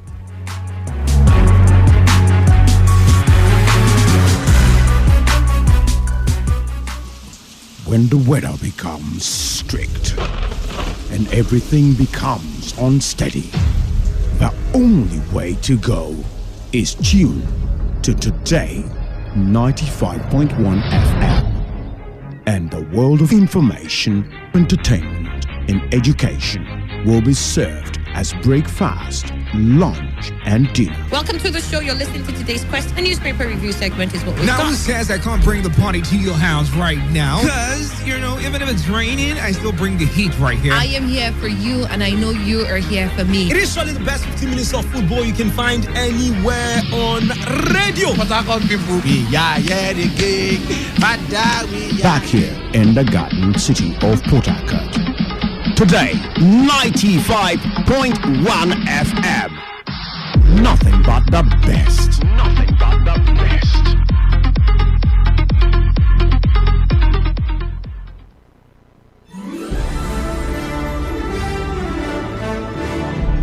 Say unraveling. Unraveling. Oh, no. Give it some energy. Unraveling. Oh my gosh. So make it kind of sexy. Unraveling. Is that what your sexy sounds like? Okay, give me a hungry unraveling. Unraveling! Okay, your unraveling sounds so weird. The Unraveling. This is Unraveling, a program which is specially fashioned. We get to unravel the world, highlighting their lifestyle, challenges, background, experiences, and opportunities, and how their environment and daily happenings in society affects them positively and negatively. Join us every week, Monday to Thursday at 8 p.m. to 9 p.m. as we unravel together. The Unraveling, only on Today 95.1 FM. Port Harcourt.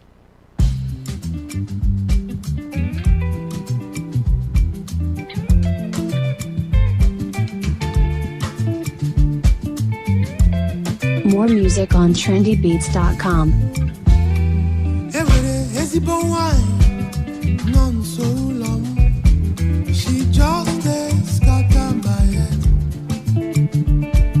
I know go fit to forget. Ayaya, your child, Ochia. She just scatter my head.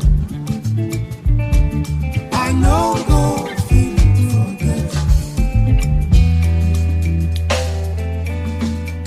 My lady, I don't fall in love with you.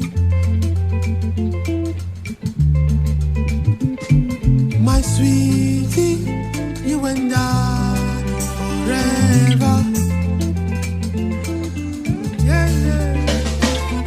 My lady, I don't fall in love with you.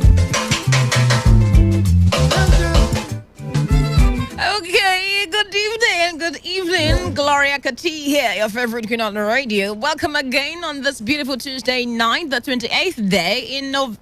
Oh my gosh, I can't wait for September. September to just come and go. Okay, so it's the 28th day in September 2021. 2 more days and we say bye-bye to September. How are you doing tonight and how did your day go? All right, welcome to the program, The Unraveling, live here on your premium talk news and sports station today, 95.1 FM. We get to unravel things as they come, as they happen. Come have you talk about them and share your side of the story, you know, on these conversations that we bring to the table. So tonight again, we want to have another great time. Thank you for joining me yesterday. We had a great time, really. Yeah. Bright, Mrs. Gift, Blessing, George, Mr. Victor, and a number of you out there who were part of the conversation yesterday. You know, you really make me feel so good having you call me up to talk on the program. I so love you right now. All right, so tonight is Terrific Tuesday on the show. And you know what we do on Terrific Tuesday, right? We discuss and unravel terrific events, okay? Unravel thoughts and opinions, okay? As well as some realities and facts that are surrounding these happenings, these terrific events, okay, in the history of the world and Nigeria as well. Tonight, we want to take it a little step different. I've got something quite different to you tonight. Who's ready to win something? Yeah! Who's ready to win something? Who's ready to win an urgent 2K, an urgent 3K, an urgent 5K? Oh my God. Well, I feel like I'm still... Okay, I really should say this. I feel like I'm owing somebody there. Did I make you a promise and I'm yet to fulfill it? Oh my gosh. I feel like somebody has just been praying and mentioning my name, and then my conscience keeps freaking me. Am I owing you? Well, maybe you should let me know. No, don't let me know. Just send me a text message. Okay? I definitely will fulfill that promise. Okay, thank you one more time for joining me on today's edition. What we will be doing tonight, like I said, is quite different.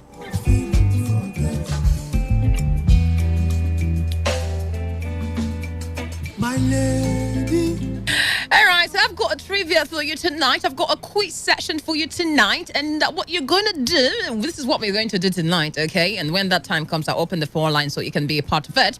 But just listen keenly, okay? Because you just might find an answer from the themes I'm going to share with you, okay, before I open the phone lines for the trivia on the show tonight. So I'm going to give you a number. You have a number between 1 to 10. Pick a number, but each number you pick, they come with 3 questions, okay? Each of the numbers you pick comes with 3 questions, and you'd have to answer the 3 questions correctly. I'm sorry. You have to answer the 3 questions correctly. Don't worry, not difficult questions. I mean, things you're very familiar with. Now, that's why I like Terrific Tuesday, yeah? Because it takes us down the history of the world. It makes us, get more familiar and acquainted. It reminds us also about the happenings, okay, in the world and what has contributed and made the world what it is today, what has made us the people that we are today. These catastrophic events that happened in time past and how they have shaped the country that we are in. So you should really take this, show very seriously. The Tuesday edition of the show. It's really, really great. And someone asked me for one of the editions of the Terrific Tuesday where I talked about terrorist attacks. I really hope that you can hear me right now, so you can forward your phone number to 0701-933-9962, 0701-933-9962. That's the only way I can get it across to you, okay? So if you can hear me, please do well to do that. Can we kick the ball rolling right now? Nigeria, which is obviously populated with over 120 million people, belong to more than 250 distinct ethno-linguistic groups and are even split between Muslims and Christians.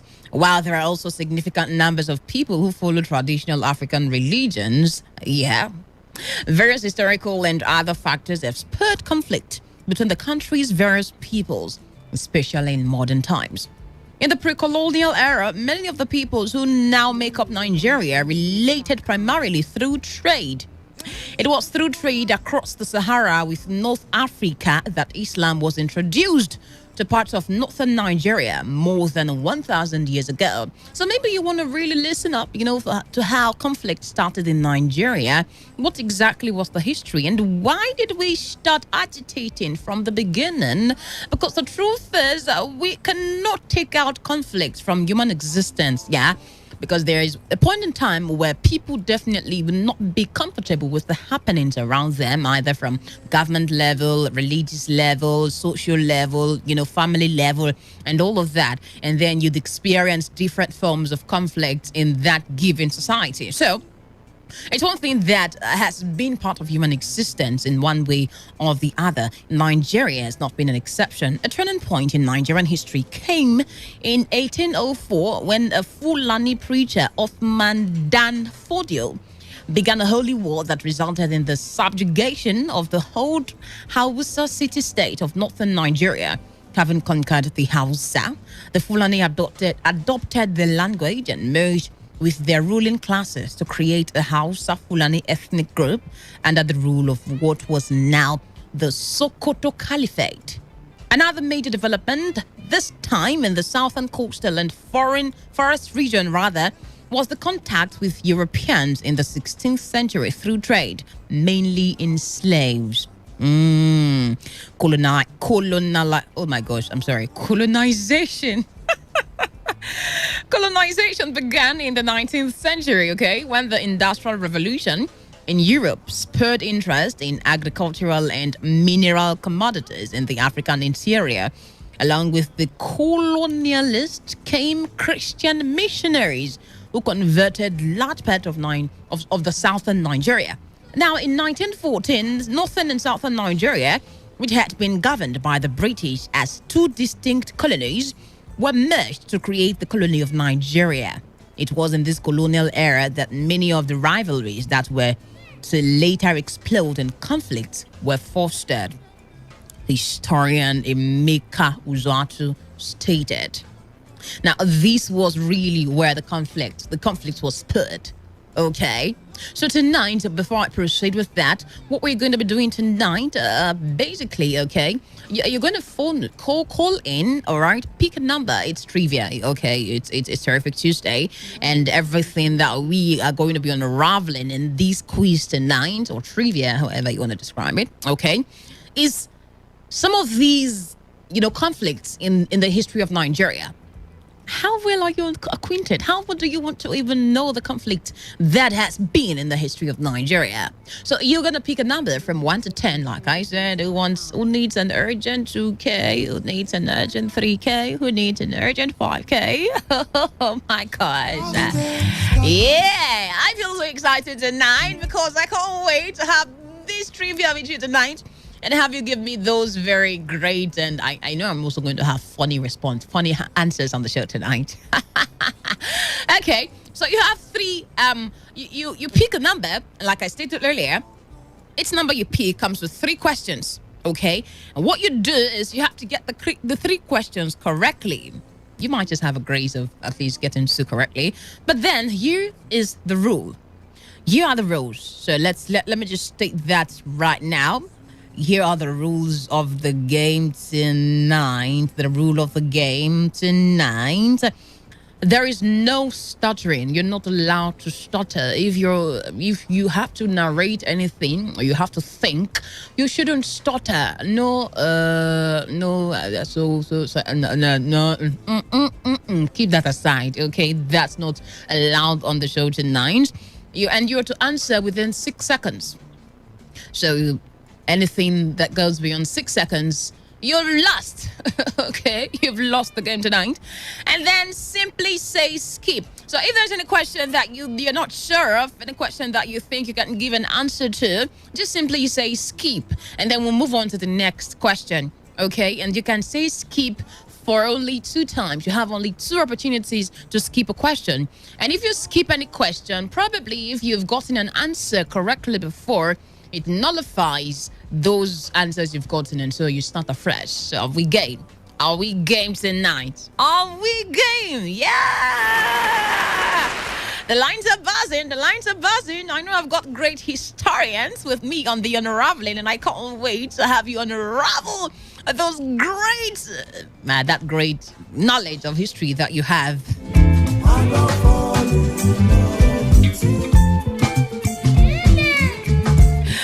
Okay, so just before I open the phone lines again, the system of creating chieftaincies and imposing collaborators as chiefs was also imposed on the many smaller ethnic groups in other parts of southern Nigeria.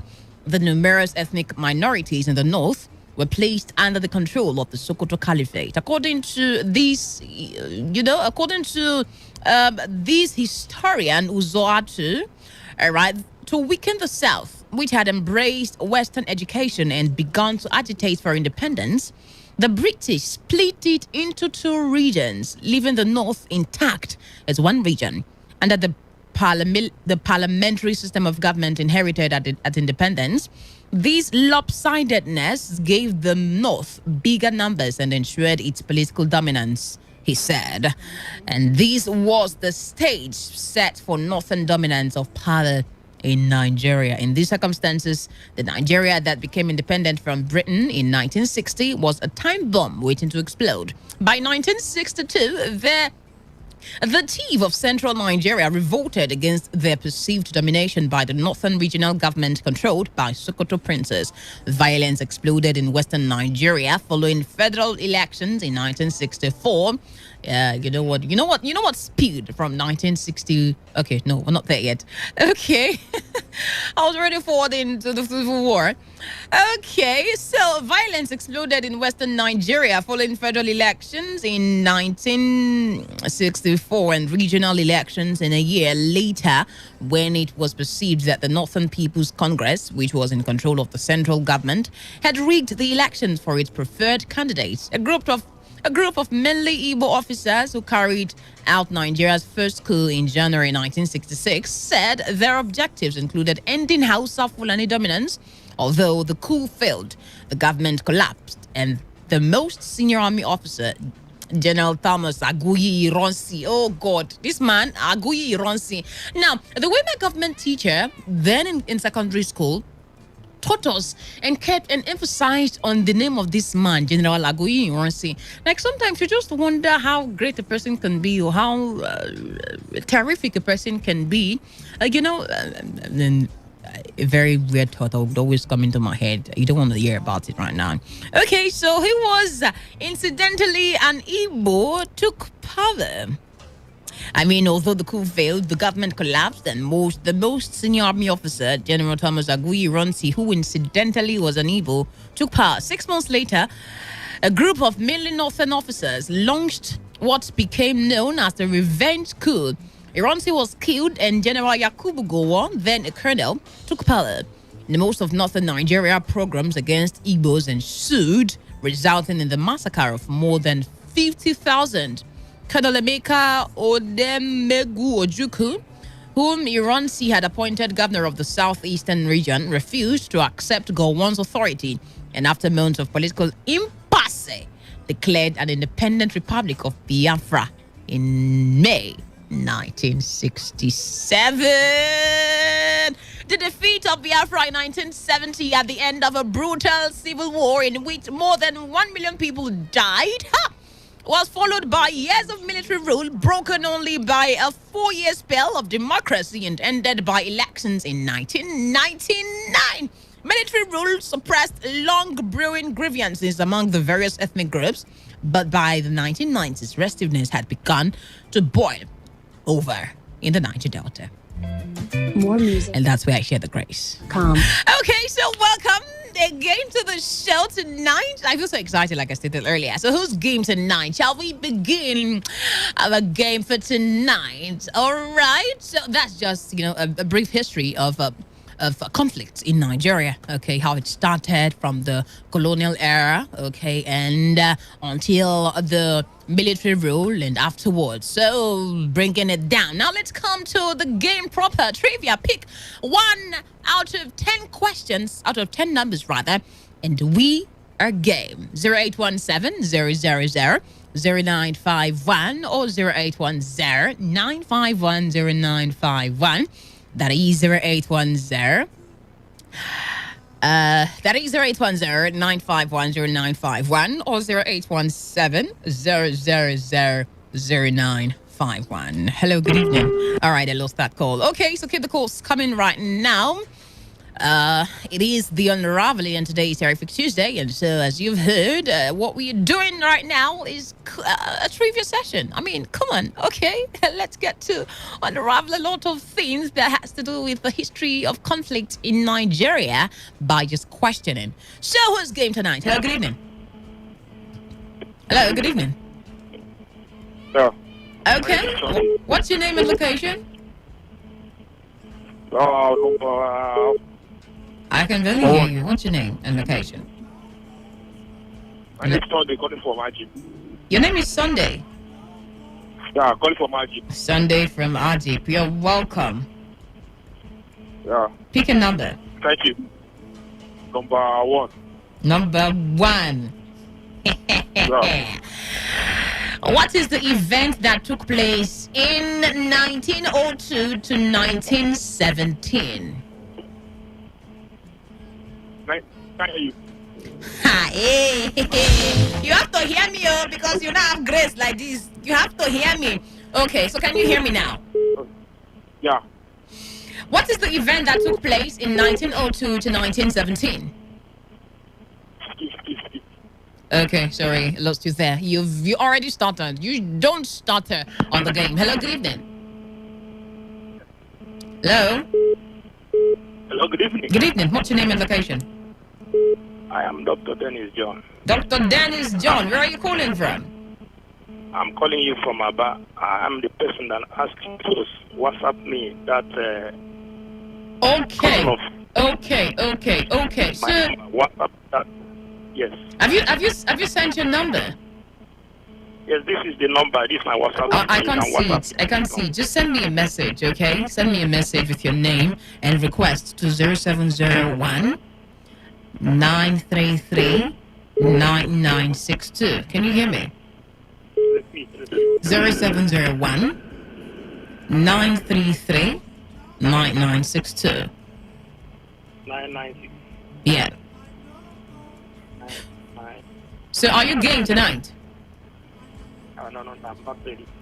Yeah, no, oh yeah, bye. Thank you. Hey, someone wants to blow my ear. Please turn on the volume of your listening device.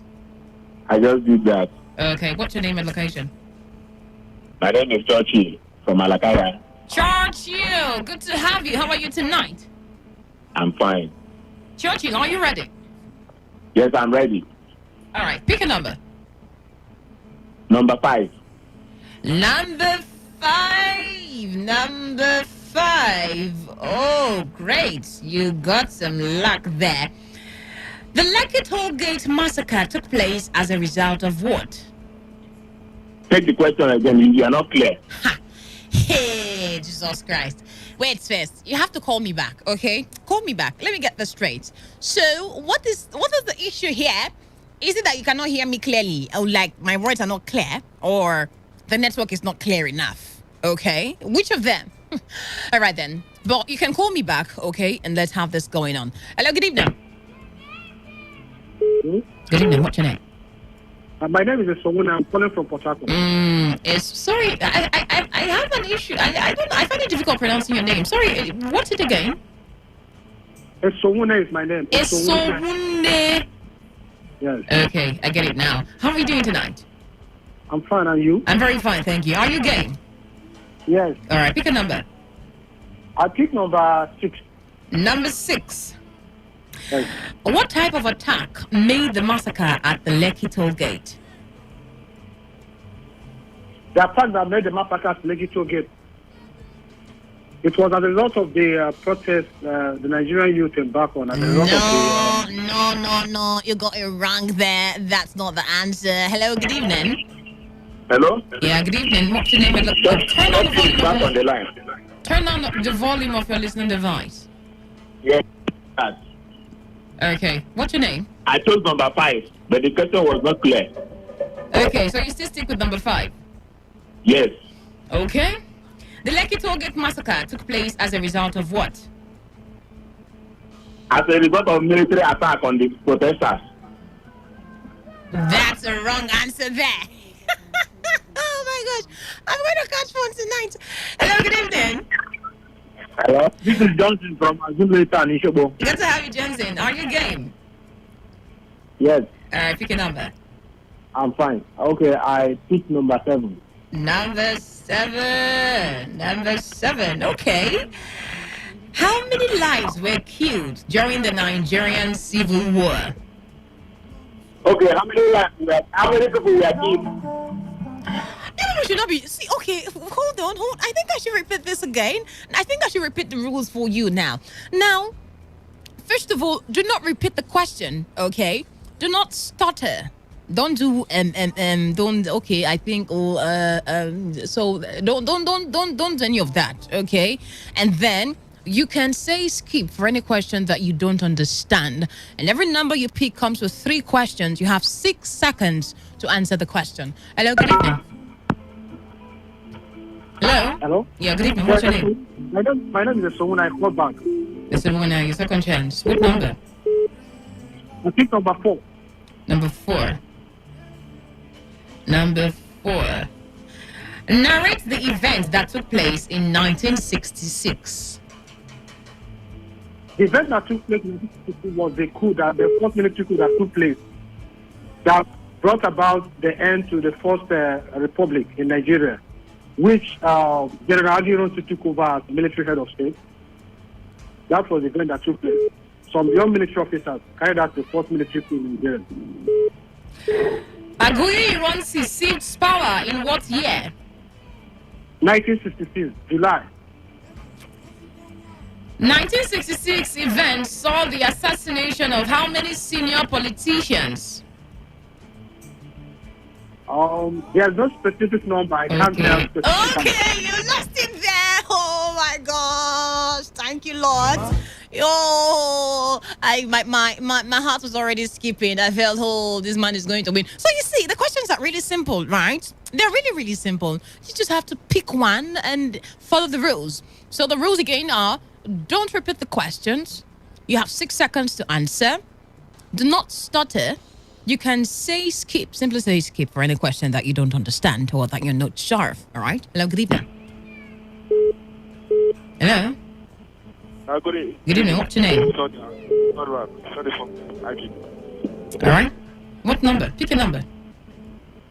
Number 2. Number 2. The Aba women riot was caused by what? Okay, 6 seconds is gone. Hello, good evening. All right, I lost that one. Okay, keep the calls coming. Oh my God. Go and read history. They will not read. Oh my gosh. Hello, good evening. John, now Hello, the of your listening device, please. Good evening. Yeah, what's your name and location? I don't know why you cut me off the first time. What's your name? My name is Churchill. Okay, Churchill, this is your second try, so after now you're not calling again. Pick a number. Okay, let me pick a different number now. Number 7. Bende Onisha Hinterland Expert. Okay, sorry. Oh, that's a wrong question. The Lekki Toll. Oh, what am I saying? Number 7. Where is number 7? Where is number 7? Okay, so narrate the event that took place on the 20th of October 2020 at about 6:50 p.m. Lekki Massacre. Lekki Toll Massacre. Narrate it. I did not say which event took place. I said you should narrate it. The military approached. Okay. Well, you've lost it already. You've lost your chance already. Okay. Hello, good evening. Hello? Yeah, turn up the volume from listening device. Good evening. This is Mr. George Okere. Mr. George Okere, you're I'm welcome. calling from Bolu. All right, good to have you. Pick a number. This is number 8. Number 8. Yes. What was the victory of the 1983 coup d'etat? The history of 1983, 31st December 1983. Did you say history or the date? Okay, so call me back again. You have a second chance. I said victory, not history.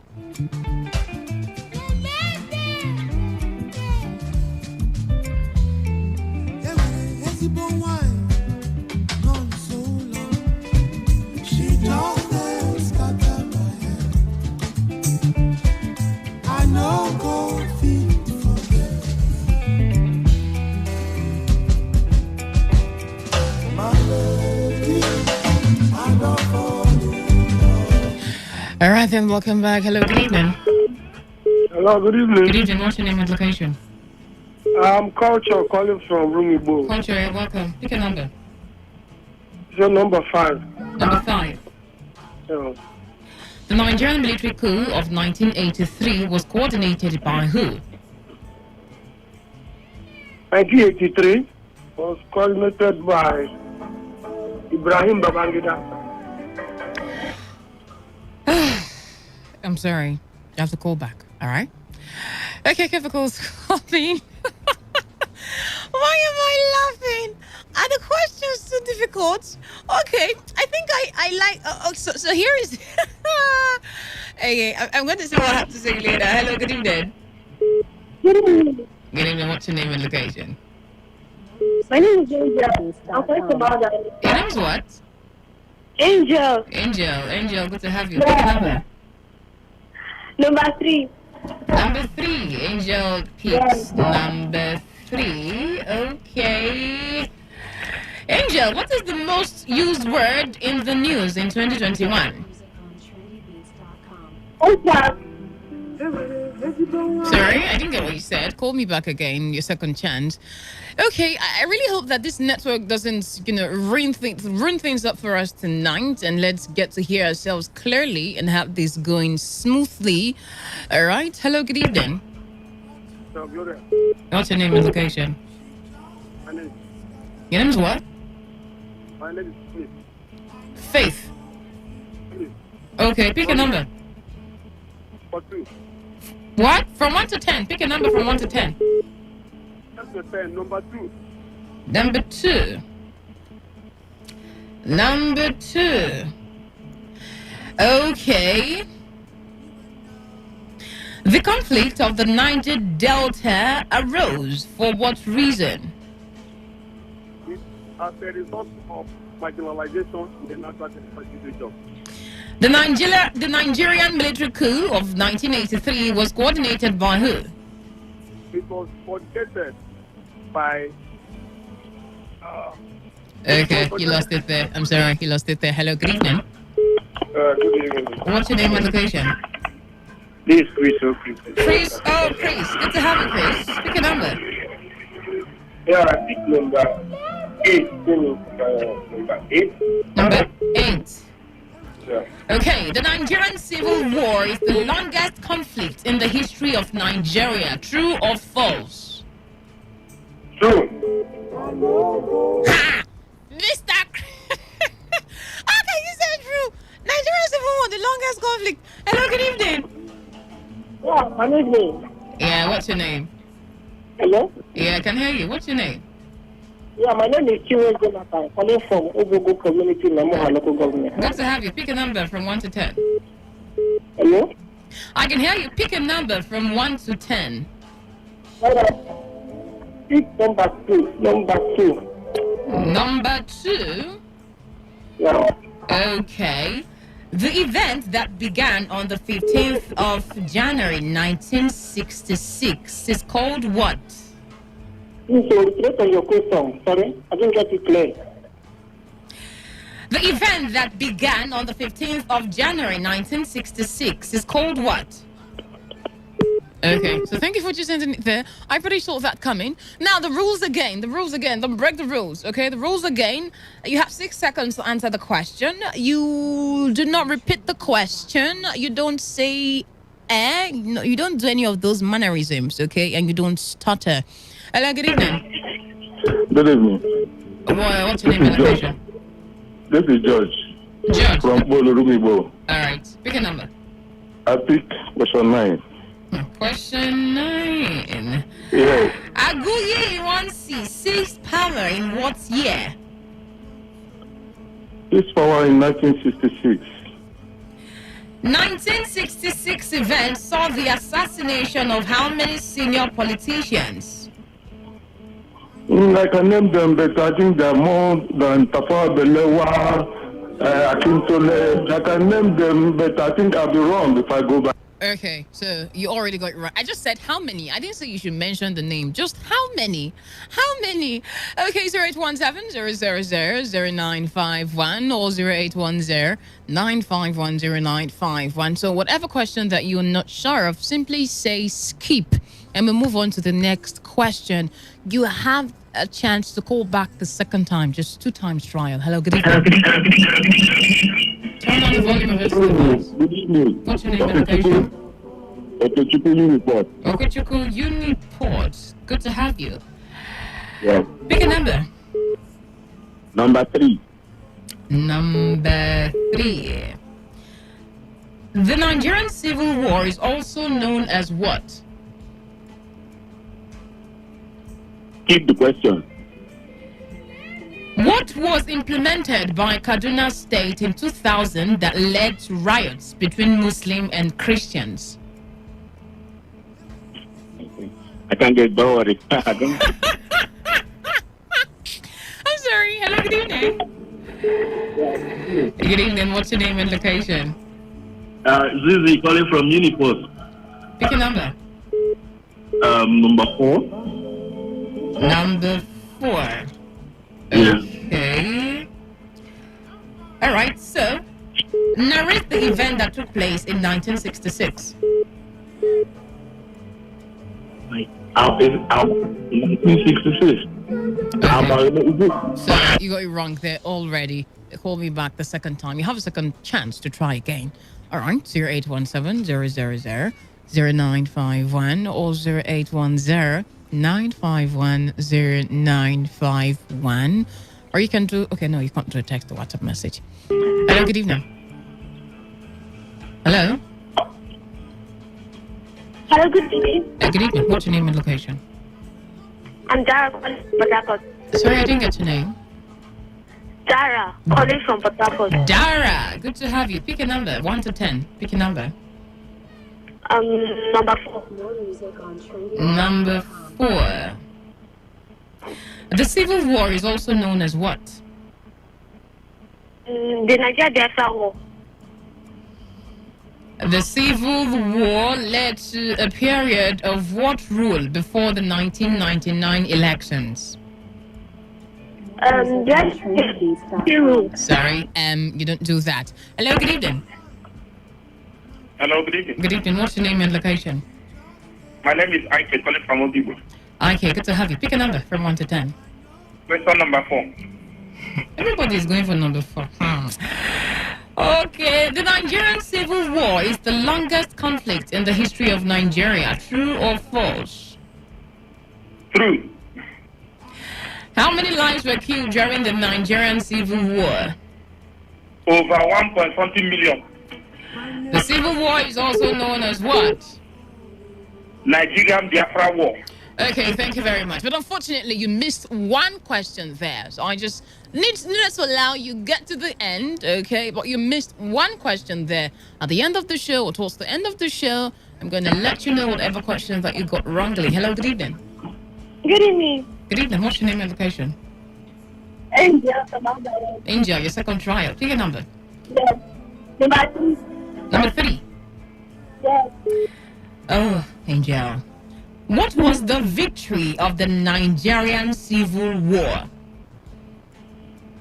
The victory of the Nigerian Civil War was that Biafra could not exist anymore.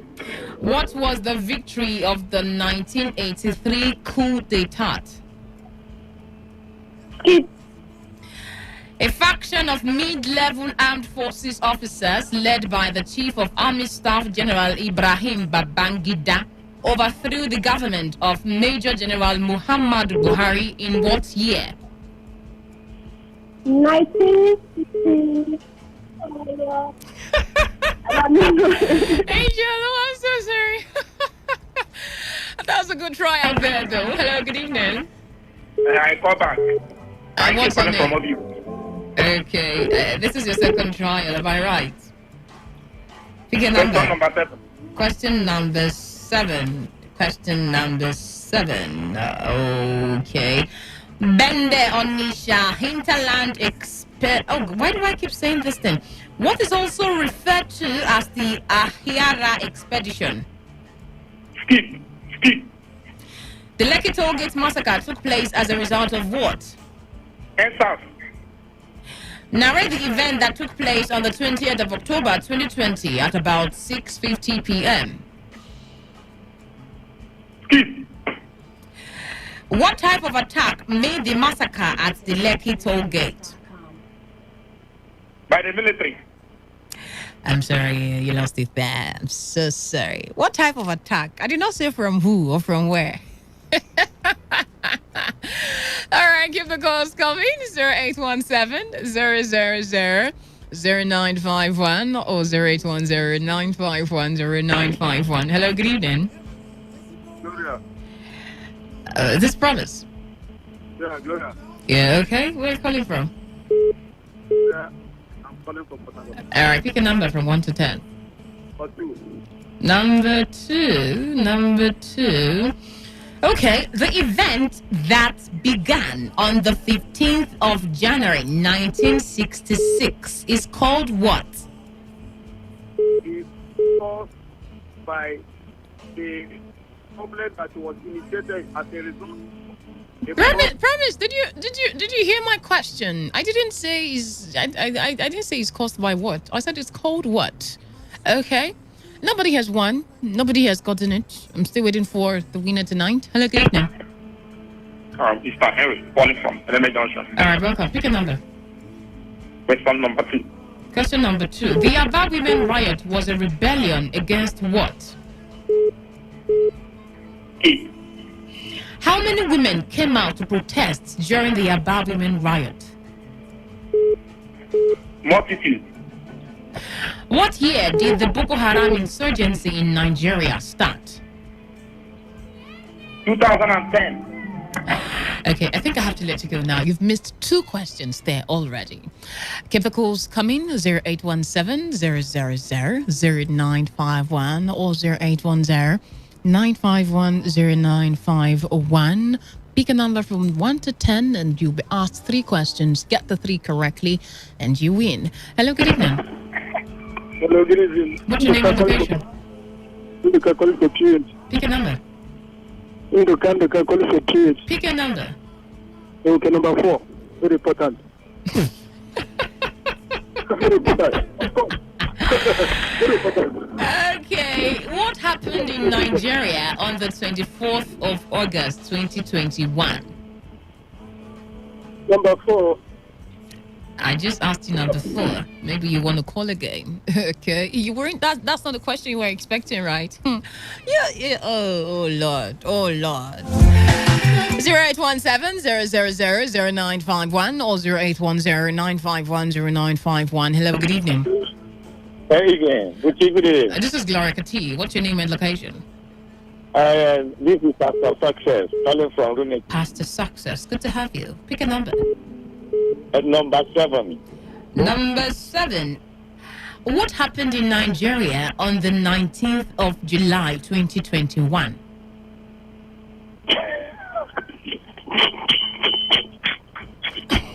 Why is he laughing? I don't understand. Why? Why is he laughing? Hello, good evening. Hello, good evening. What's your name? Good evening. Yeah, what's your name and location? Michael from Erigoro. Michael, good to have you. Pick a number. Okay. Number 6. Number 6. Narrate the event that took place on the 20th of October 2020 at about 6:50 p.m. Sorry, I lost you there. Call me back if you can. Hello, good evening. Hello, good evening. What's your name and location? Oh no, turn down the volume of your listening device. Yeah, I've done so. All right then, go ahead. What's your name and location? Okay, Nwachukwu is my name from Obibo. You're welcome. Pick a number. Number 9. Number 9. Okay. Aguiyi Ironsi seized power in what year? In 1966. 1966 event saw the assassination of how many senior politicians? 10. Okay, sorry. Not allowed on the game tonight. 0817 000-0951 or 0810-951-0951. Nobody yet. Still nobody yet. Hello, good evening. Number 4. Number 4. Okay, let's see what we have here. Number 4. Narrate the event that took place in 1966. Nigeria Biafra Civil War. 1966, Nigerian Biafra Civil War. Hello, good evening. Hello, good evening. Yeah, what's your name and location? I'm Sunday calling from Port Harcourt. Sunday, pick a number from 1 to 10. Number 2. Number 2, okay. What is also referred to as the Ahiara expedition? Skip. The Lekki Toll Gate massacre took place as a result of what? Answer. What type of attack made the massacre at the Lekki Toll Gate? Hoodlums attack. Hoodlums. Oh, sorry. Oh my, I am so sorry. Okay, you have one more time to try, okay? You exceeded your time or 1, and that also wasn't the correct answer. Hello, good evening.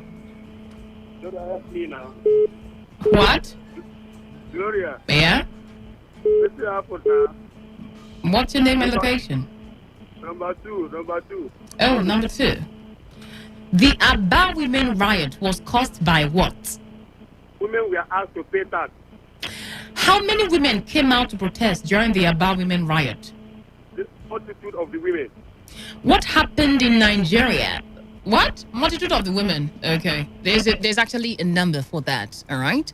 0817 000-0951 or 0810-951-0951. Did I just say there's actually a number for that? Hello, good evening. No, it's in the car. I'm refusing to To answer my question for number 4, let me check number 5. That one, I don't want this program to close. So let us pick number 5. Number 5, okay. The event that began on the 15th of January 1966 is called what? Genocide. What? Genocide. Okay, I'm sorry. You got that wrongly. Hello, good evening. Lost that one. Keep a call coming. 0817 000 0951 or 0810 951 0951. That is again 0817 000 0951 or 0810 951 0951. Hello, good evening. Turn down the volume of your listening device. Okay, pick a number. Number 2.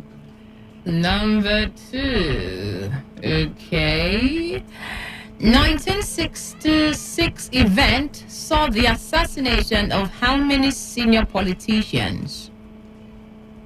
The assassination of 3 senior politicians. How many senior politicians? I'm sorry, you got that wrongly. Okay. 0817 000 0951 or 0810 951 0951. Hello, good evening. Lost that one. Hello, good evening. Chick. What?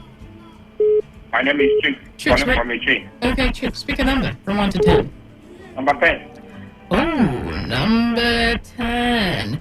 What happened before the attack at the Lekki toll gate took place? Hoodlums hijacked it. I'm sorry, that's not the correct answer. Hello, good evening.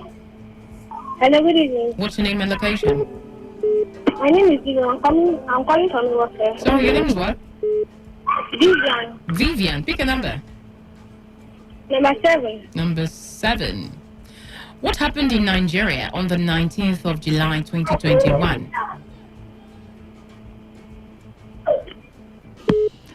Vivian, you could simply just say skip. Just skip. Hello, good evening. Sorry? Culture, call back. Okay, culture. Culture, I'm quarrying. Pick a number. Number 8. Number 8. Okay, okay. What year did the Boko Haram insurgency in Nigeria start? 2010.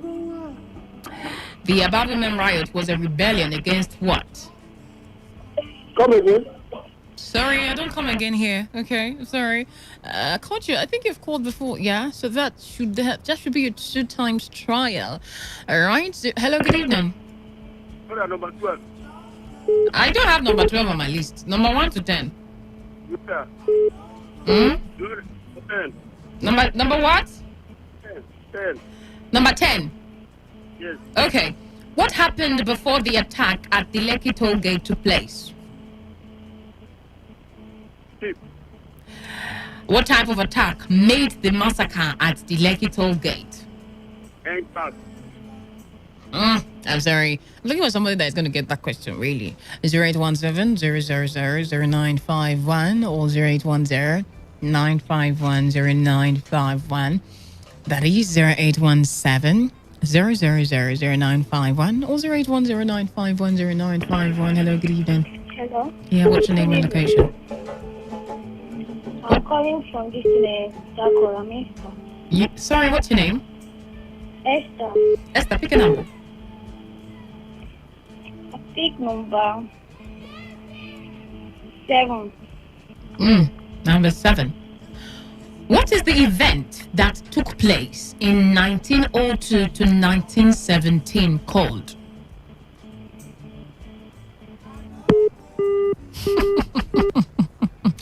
You just know when they want to end the call. Hello, good evening. Hello, good evening. Good evening. What's your name and location? I'm Victor. You're who? Yes. Sorry, I didn't get your name. Victory. Oh, Victory. Victory, you're welcome. Pick a number. Number. Sorry?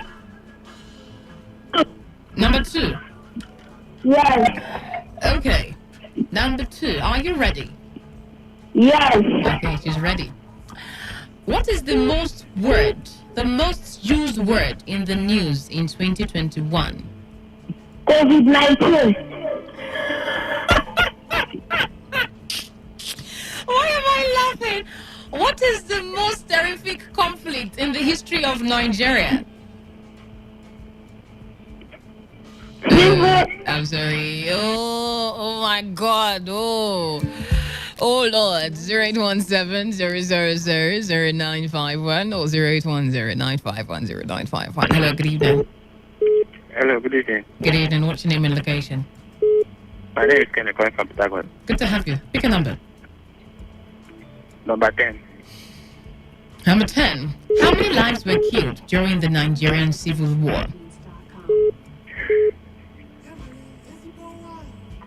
Okay, 6 seconds is succeeded.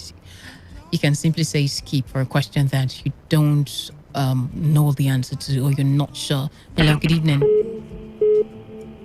Hello, good evening. Oh, good evening, Gloria. Good evening. What's your name and location? It's Dara from Port Harcourt. I called back. All right, then. Pick a number. Question 7. Question 7. What was implemented by Kaduna State in 2000 that led to riots between Muslims and Christians? Between 2003 and 2008, the Judge and Miss World riots and the Yewa massacre claimed how many lives? The event that began on the 15th of January 1966 is called what? The Nigerian Biafra Civil War. No, no. The Nigerian did that war kicks? 1966. Come on. Hello, good evening. Hello, good evening. I'm Augustine. Augustine, pick a number. Number 6. Sorry? Number 6. Oh, number 6. Okay. Narrate the event that took place in 1966. Aguyi Ironsi seized power in what year? Oh my gosh, what happened? I'm sorry, it was too fair. One more call and that will be it for tonight. Hello, good evening. Hello, good evening. I call back. What's your name? Yeah, my name is Kenneth. Okay, Kenneth, pick a number. Number 10. Number 10. What happened in Nigeria on the 19th of July 2021? Skip. What happened in Nigeria on the 24th of August 2021? Skip. The Aba Women riot was caused by what? Because of the collection of tax. How many women came out to protest during the Aba Women riot? Skip. Your skip is how many now? You've exhausted your skip. You have just 2 times to skip. Hello, good evening. Hello, good evening. It's a call back. How many times have you called? 2 times. You have called. This is your 3rd time, right? Yes, the 2nd time. I pick a number. Number 9. Number 9. The Nigerian Civil War is the longest conflict in the history of Nigeria. True or false? True. How many lives were killed during the Nigerian Civil War? 9. I'm sorry, darling. I'm sorry. Okay, so nobody won it. Thank you for joining me on the show tonight. It's been a great time, a great game with you tonight, even with my flexibility. Again, still yet, nobody could win the 3 questions, could get the 3 questions correctly. Well, that's the match I can take for the calls tonight. Okay. My lady. The Nigerian Civil War is not the longest conflict in the history of Nigeria, okay? The Civil War is also known as the Biafran War, yeah? The Civil War led to a period of the rule. Sorry, what am I saying? I'm missing that already. What was implemented by Kaduna State in 2000 that led to riots between Muslim and Christians? It was the Sharia. Between 2003 and 2008, the Jos and Ms. Word riots and the Yelwa massacre claimed over 1,000 lives, all right? The event that began on the 15th of January 1966 is called the 1966 Nigerian coup d'etat. The event that took place in 1966, mutinous Nigerian soldiers led by Chukwuma Kaduna Nzeogu and Emmanuel Ifeajuna, sorry if I didn't pronounce that name correctly, killed 22 people, including the Prime Minister of Niger, politicians,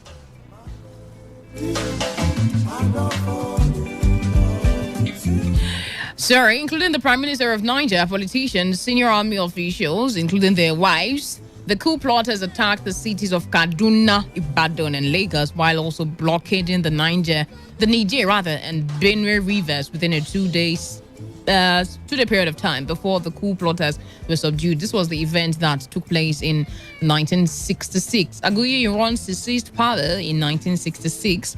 The 1966 saw the assassination of 11 politicians, Boko Haram insurgency started in Nigeria in 2009.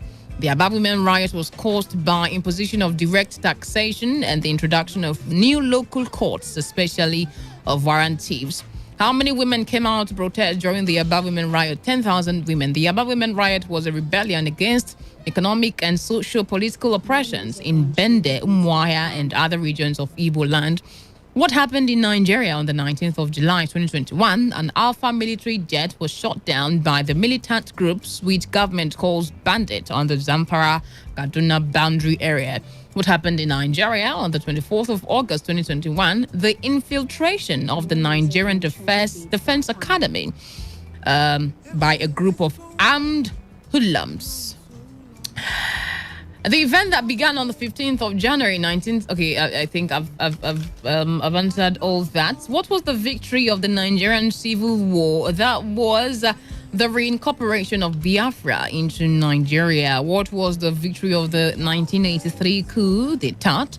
The ousting of the democratically elected government of President Shehu Shagari.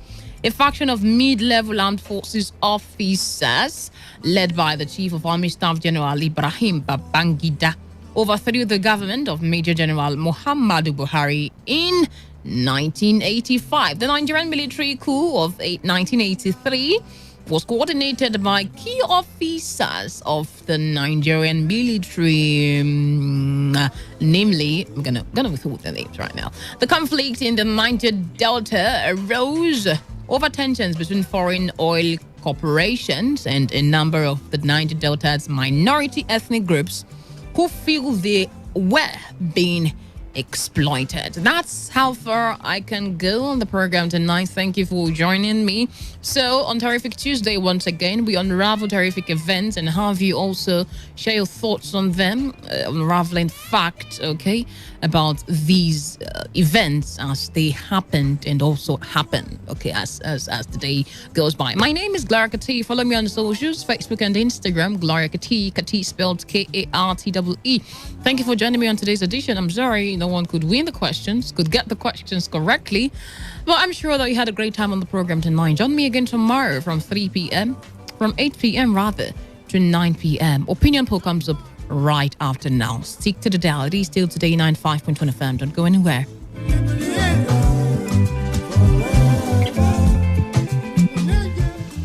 When the weather becomes strict, everything becomes unsteady.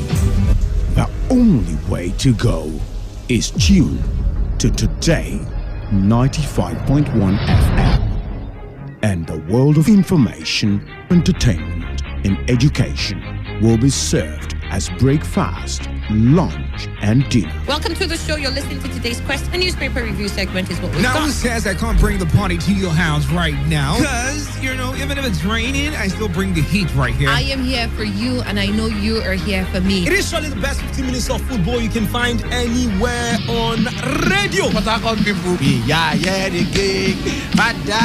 Back here in the Garden City of Port Harcourt, Today, 95.1 FM. Nothing but the best. Nothing but the best.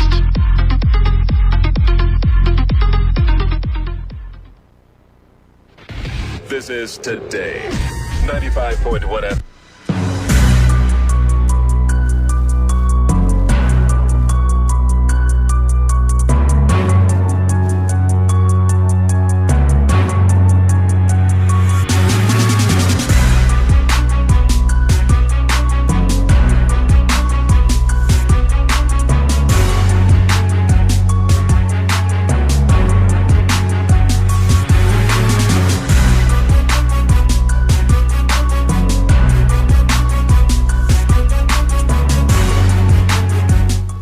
Okay, a very good evening to you again on the program. It's the program again, Opinion Poll, live here on your premium talk news and sport station Today, 95.1 FM. That program where you get to share your opinions on very present issues that we see in society and the government and politics and family, okay, as it concerns us on a daily basis. Very present issues as they occur.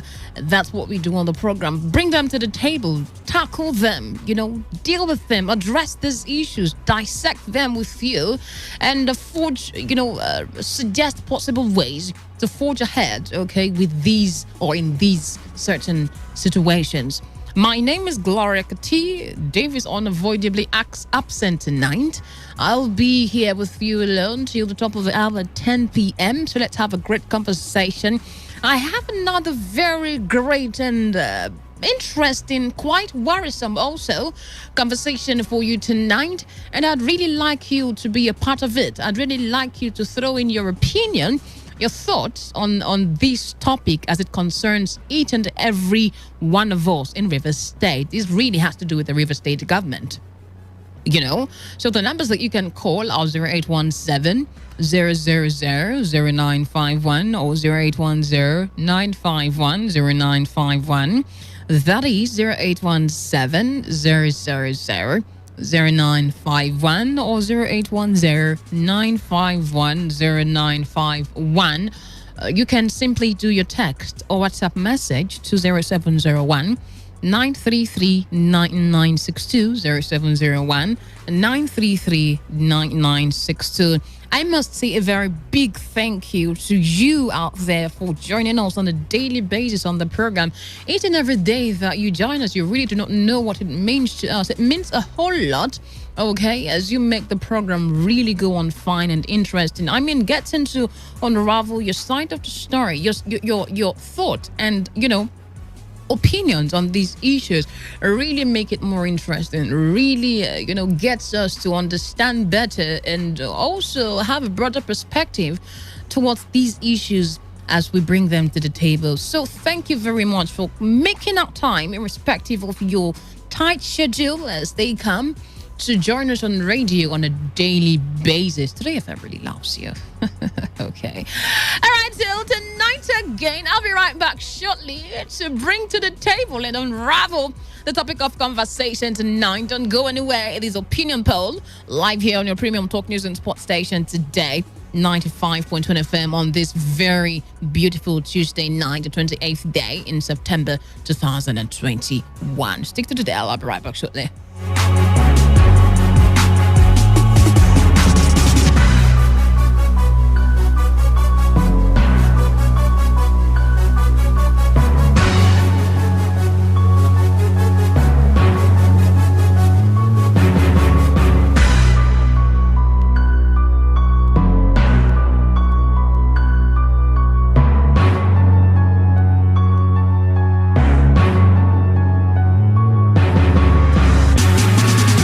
All right, then, welcome back. So, as you know, we're bringing, issues, stories that have made the news, okay, from the government and different aspects of society, of the country and economy. We bring them to the table to have you throw in your thoughts on these issues, to give you a voice and be heard. And so we will keep talking about these issues, right? Because, truth be told, to a great and a large extent, our voices really do matter. So there has been another news that I would like you to be a part of tonight, that I would like you to talk extensively on with me tonight on the program. It's come up to 6 minutes past 9. So, the numbers again are 0817 000 0951 or 0810 951 0951. Now, you will agree with me that the mission or the responsibility or role of the NDDC is to offer a lasting solution to the socio-economic difficulties of the Niger Delta region and to facilitate the rapid and sustainable development of the Niger Delta into a region that is economically prosperous, socially stable, ecologically regenerative and politically peaceful. To facilitate the rapid and sustainable development of the Niger Delta into a region that is economically prosperous, socially stable, ecologically regenerative, and politically peaceful. Yet again, there has been arguments, from different people on the duties and responsibilities of the NDDC, okay, how they can be sometimes reluctant into carrying out their responsibilities, okay, into meeting the needs and demands of a particular area or a state, or a community, as it were. Probably they have not been so effective, and they have really, to a large extent, maybe not been able to meet up to their mission as stated. So there is something that has happened really recently by the River State Governor, Nyesom Wike, having to do with the NDDC. And I got thinking, so what's the place of a federal government agency and, the state government? What autonomy and jurisdiction does the state government have in dealing with a federal government agency? And which is why I've brought this conversation to us, because whether we like it or not, okay, and whether directly or indirectly, every decision taken from the federal level, from the state level, from the local government level affects us in one way or the other. And so we must be given the chance to speak up, to throw our opinions, okay, and dissect these issues critically, to really, really weigh the strength that there are, and if it's good enough, if it's really apt enough for the people, for the masses, because that's why the government is there. The government is there for the masses, right? Now, the River State Governor, Nyesom Wike, has threatened to stop officials of the Niger Delta Development Commission from using the road leading to their new state headquarters along the eastern bypass axis of Port Harcourt if the commission fails to pay its counterpart funding meant for the construction of the road. He has threatened to stop officials of the Niger Delta Development Commission from using the road leading to their new state headquarters along the eastern bypass axis of Port Harcourt if the commission fails to pay its counterpart funding meant for the construction of the road. The governor also accused the NDDC of politicizing its activities, including the appointment of officers and execution of projects. Like I mentioned earlier, to a large extent, a lot of people will argue, what has the NDDC been doing really, okay? How have they been effective in executing projects? How have they been effective, okay, in meeting up to their responsibilities and role, okay, in the development of our communities, in the development of our states, as the case may be? Or can we say, politicizing of their policies and projects, okay, and as well responsibilities in the Niger Delta?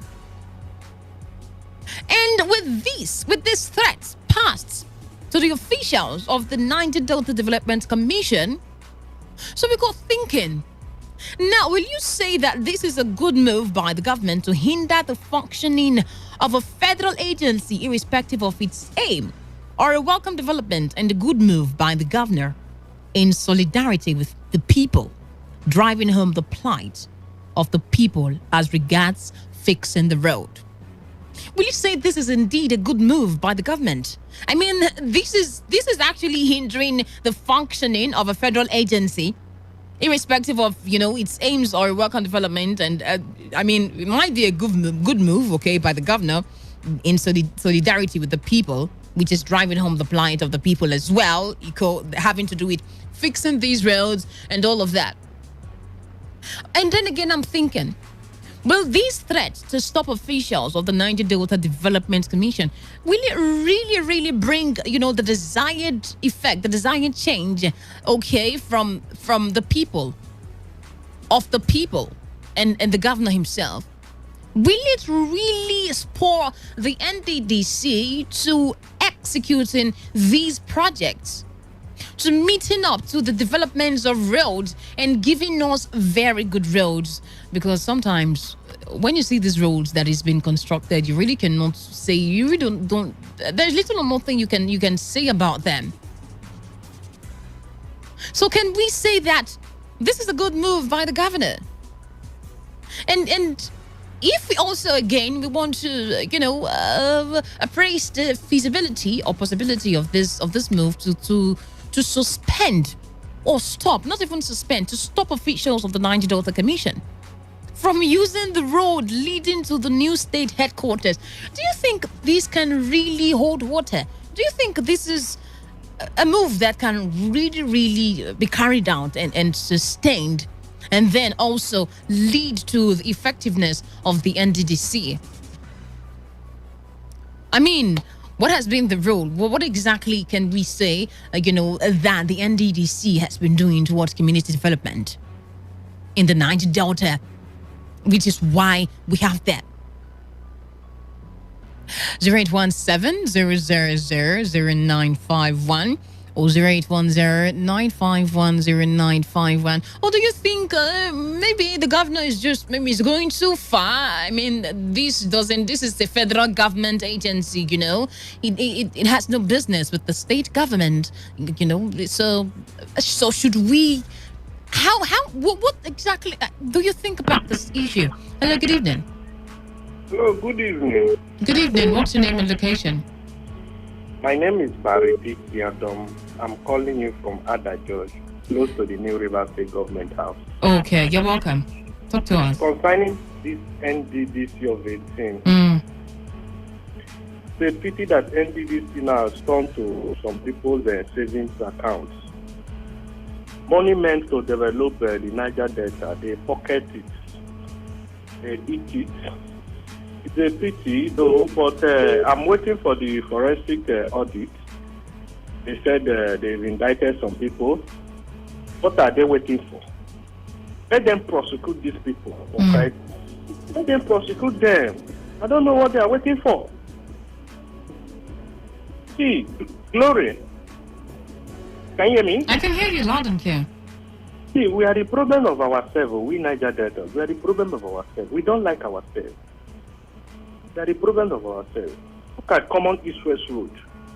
This common East-West road. That road has lasted for as long as... Close to more than 10 years. I'm telling you. Yes, more than 10 years. And it's only our sons that are in charge of this road. It's not a northerner, a southerner that is in charge of NDDC and this Niger Delta ministry. I don't know what's happening.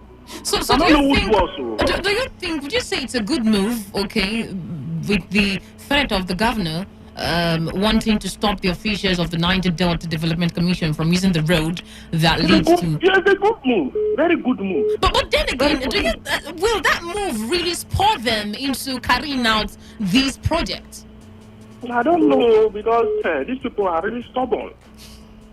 And these people are really stubborn. They are just there to embezzle money. Only God will save us for this South. Thank you very much. Hello, good evening. Good evening, Gloria. Good evening. What's your name and location? Obinna is my name. Obinna, good to have you tonight.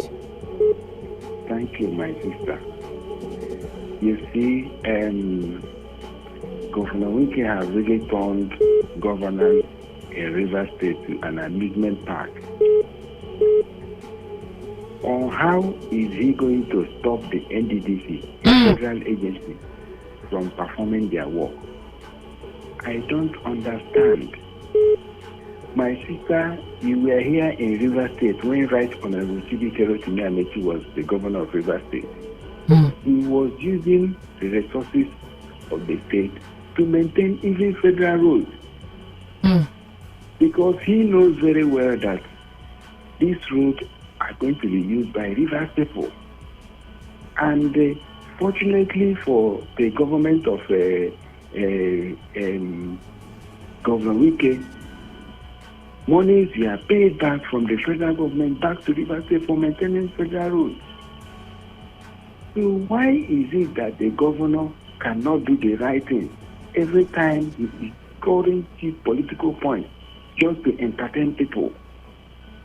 Governance is different from entertainment. So what do you think he should be doing instead? I think that this state called River State is blessed. There are a lot of money coming from federal allocation and internally generated revenue. If he thinks that that road at Eastern Bypass is very, very important to River people, he should go and maintain it without making too much noise in the media. But then again, what then is the role of the NDDC? Why do we have the NDDC? My sister, before you can see that NDDC cannot do anything in this country because politicians have destroyed the NDDC. It was a cash cow for politicians in the Niger Delta. We were here when 6 trillion was allegedly siphoned by Niger Delta leaders. So now, what if now he says, okay, fine, since you people are not going to do anything, you're just going to sit there politicizing the project, okay, then you are going to stop using these roads while I look forward to, completing the roads, carrying out the project myself. What do you think about that? That is not the right way to go. Because there are Rivers people who are also working in Niger Delta, which means he is going to stop them from doing their work, which is not what a good government should do. So I am expecting the governor, if he is serious about always claiming to love River State, let him go and maintain the road. Other governments do it so that he can apply to the federal government. So he'll keep maintaining the road while some officials just sit there and keep embezzling the monies. That's what you're saying. In 2015, Governor Wike was also accused of going to the NDDC to collect money to sponsor his election. So what is he trying to do? All right then, thank you very much. He was the person that said that River State is a Christian state. And it is in the Bible that you should remove the log in your eye before trying to accuse somebody of a small patch in his eye. Thank you. That is my take. Thank you. Thank you very much. Hello, good evening. Sorry, I lost that one. Keep the calls coming. 0817 000 0951 or 0810 951 0951. Hello, good evening. Hello, good evening. Good evening. What's your name and location? Yeah, this is Imam calling from River State. You're welcome, Imam. Talk to us. Yeah. You see, on the show of NDDC, I said it before on this platform that NDDC is just a political party. The management of NDDC is not responsible for its responsibilities and the data, which is very unfortunate. The MD is there for selfish interest. On the show of the motion of River State Governor Wike, I am sort of him, but it should not stop any federal government agency. The MD is there for his own selfish interest. He has abandoned all his responsibilities in Niger Delta. What has he done since the inception of his administration? Nothing. The audit by Mr. President for how long? Elections are bad around the corner. The audit, how long? Audit for how long? Elections are around the corner. So everything there is politics. See the inception of this administration, everything has been door. But they're not proactive. At all. In fact, we are just hearing NDDC. But in terms of human infrastructure development, we're not seeing anything. Nothing. Don't forget NDDC. So therefore, selfish interest. But we Niger data youth are suffering because of mismanagement. It's unfortunate. It's very unfortunate. Thank you. I remain Imam. Thank you very much, Imam. Hello, good evening. Good evening, my sister. It's Madam Sana. Yes. Good to have you. Talk to us. Yes, thank you. I want to say that His Excellency saying that NDDC will not use that road is not a threat. They will see that they will all take their aircraft from the Port Harcourt International Airport and land in their premises. As an Ogoni woman, I tell you this night that I don't have road to enter the city. NDDC is there existing and they are collapsing at the National Assembly. You remember on the microphone, it was NDDC. You know, and our own people are there leading their commission. And we can't have roads. You can't go to Aba, as I'm speaking to you now. If you want to go to Aba, you just look at 2 days to go and return. Aba, you can't enter Cross River. All the roads are bad. And then, when the government weekend will stop them, they will know the importance of 50 roads. Especially in this side of the country, where they have been given opportunity to do something that they will be remembered for. And they are not afraid to do it. It's not a threat. They will just prepare their aircraft and land in their premises. Because as a Rivers woman, I would support my governor to stop them from using that until they pay what they are supposed to pay. That's my view. Thank you. Thank you very much. Hello, good evening. Hello? Hello? Hello, good evening. David. Hello, good evening. What's your name and location? Kidnap from Moses. Good to have you. Talk to us. Yeah, like what my governor said that if when the can perform on that road to the office, that he will stop them of using it. I suppose 100% 4 years now become major data. He was using 4 years to carry basic things. I thought they have not taken this. And you will sit down there and vessel the money and look on the road that don't put by another person. Some of that I'm sorry, I had to let you go. Your line is really breaking. Hello, good evening. Good evening. Yeah, what's your name and location? I'm Clever Sonny calling from Port Harcourt. Good to have you, Clever. Talk to us. Yes. Governor Wike threatening to block the road and bring the NDDC. To stop them from using the road. The NDDC officials. It's just a threat. They cannot do it. Who are those to use the road? Is it not Rivers people that will still use the road? Is the president or anybody from NDDC going to use the road more than we Rivers people? You should stop threatening Rivers people. In 2015, when Greater Port Harcourt City Stadium was under construction, Amechi said the project was still under construction, but he barricaded the whole place and used the stadium while it was still under construction. I think who are those to block the road? It's not the security agencies. So now he's having access to this. He can control the security agencies. Why he cannot control them when things are not going? But then again, how then do we get the NDDC working in executing their projects? They will do the ones they feel like doing. You should not force them. You can't force them. He has been here. He was part of. He was. The PDP party was controlling this NDC long ago. So why complaining now? It's just an empty threat. It cannot happen. I will never support. We will not support people for doing that. All right, then. Thank you. Thank you very much. Hello, good evening. Sorry, lost that one. Keep the calls coming. 0817 000 0951 or 0810 951 0951. Hello, good evening. Hello, good evening. What's your name and location? My name is Ferdinand Ike. I'm calling from Port Harcourt. Good to have you, Ferdinand. Let's hear you. I will say this very quickly. I think I stand with the governor in this particular matter.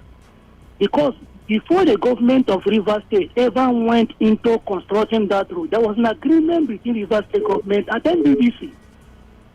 And then BBC agreed to pay their own part of the money. for construction of that road. So how come that they allowed only River State government to construct that road, and then they now want to use the road? And remember, what is the duty of NDDC? NDDC is established to develop Niger Delta in summary. And River State is also part of Niger Delta. So there was an agreement between River State government and NDDC to construct that road. How come from the beginning of that road, from the beginning of the construction to the end, it was only River State government that did it? So when will the governor say that if NDDC refuses to pay their own counterpart fund as agreed, they will not be allowed to use the road? The government is in order. I stand with him and support him. Thank you. Thank you very much. Hello, good evening. Mr. Kukiga, good evening. Very fine, thank you. Today I had my governor say that he wants to do that road, that he will block this road, then he take it for $5 billion. Yeah, a Nigerian girl, I know you, Nigerian girl. Does any governor have such power to get it off? Sorry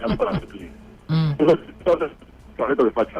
Does the marriage to walk through the link the 5.1 now, the road, they call with everybody who blows the father. It don't have to look at this. Nobody has to look at this country. From the governor, you know, you see this governor, you know that everybody like is driving constitutional. You don't have such right, you know. It's for every money you don't have such power. You know, I want to beg him, this one will make sense because it has such power. People will counter him. Other people can't. That road is other countries are in that road. Other countries are in that road. Why they do this? Every time government wants to get it for the government. Government is, I don't like that. The media, I don't like it. Has touched. Want to stop. Want to block. It has set up to pass because they want the road. Why not to collect money for about the companies about to do those levels to collect because they need to money. That is that don't have to see. Thank you, my sister. All right, then. Thank you very much. Your line was really breaking, though. I was hoping that it would probably get clear before you go, but it still was just breaking. Hello, good evening. Hello, good evening. Good evening. What's your name and location? My name is Ike, calling from Obibo. You're welcome, Ike. Talk to us. NDDC. Oh, the summary of it is just that, you cannot steal yourself. We are stealing ourselves. You can't just, as I'm talking to you now, I'm stealing my money. It makes no meaning to me. Please, another thing is this, NDDC should be given a target. So they are a commission, but they should be given a yearly target. What were you able to effect on all the Niger Delta states in a year? Give them the federal government should give them a target. I think that will have a long way to really impact in the life of all these states in the NDDC. And we should please stop stealing ourselves. It's our money that they are allocated to us. That's my suggestion. If you give them target, the federal government should give them a target. The federal government should give them a target. A yearly target. This is what you are going to achieve this year. If you fail to, give them a target. All right, then. Okay. Thank you very much. Hello, good evening. Yeah, good evening, my sister. Good evening. What's your name and location? Yeah, this is Israel from Odereke. You're welcome, Israel. Talk to us. My sister, I fought to governor fully for his motion because it's telling myself Israel Igbo. I could have wiped NDDC. No betterment in NDDC at all. These people go there to embezzle Niger Delta money to go and share all the money. They don't do any reasonable thing at all since LDD was established. If you see a road that they do to my place now, from Odereke to Olokuma, my sister, very bad. They are not doing anything for this road I speak to you. Very, very bad. So if it's personal issue, I could have said that NDDC should be wiped away because there is no betterment in that NDDC. So if governor have embezzled the money like that, which road is governor supposed to do for them to use? So I support governor for that motion. Thank you very much, Israel Igbo. All right, thank you very much. Hello, good evening. Hello. Yeah, what's your name and location? Mr. Desmond calling from Ahoda. Welcome, Mr. Desmond. Let's hear you. Yes, I support my governor. You see, people are just reacting negatively. If they have personal hatred for Governor Wike, they should not be coming to air to announce it. No governor can do it all. Amechi has tried his best. Wike is doing his best. He can't do everything. He cannot deliver everything. He will do his best. And then the next one will come. Wike is trying to point out the direction, the right way for governors to act in this country so that things will start changing. I wonder why people will come on air criticizing Wike even for the good he does. The flyover he's facing to build is good. But the next governor can face another project. But then again, do you think the state governor has that power, okay, to stop the federal government agents from using a particular road? This is River State. This is the chief executive of the state. He has that right. This NDDC is not doing anything here. We don't see their impact. We don't know. They are just occupying River State. People outside other states are thinking that River State is benefiting anything from NDDC. He as the chief executive of River State, he has the power. He has that authority to stop them. Yes. And we are in support of him. But he has it to stop. But then, how then, being practical and factual here now, how then does he stop them from using the road? He will mount his task force. He will mount a roadblock. Any NDDC staff driving towards that will be turned back. Okay. All right then. Thank you very much. Hello. Good evening. Yeah. Honorable Chris. Yeah. This is Honorable Chris. Yeah. You see, the one adage that say, human being picking should not do bad to spirit picking. See, let me tell you. If you don't like to do good things, why do you want to make use of that good thing? Is it because that NGDC are working with the federal government? So which means now federal government are using them to destroy states. People are saying they are federal. Who is federal government? Federal government is federal government to their own. When COVID-19 didn't Governor Wike block roads, the people that say that they can't do it, why can't they pass that time? Governor Wike have the right. So if you think that you cannot do what is right, you don't want to bring money to contribute to do roads, but you want to make use of the road. Who does that? Federal government should bring money through the NDDC. What is the reason why they established this NDDC? Is it not the NDDC that last time off your mic is today? Who are those NDDC? They just get more.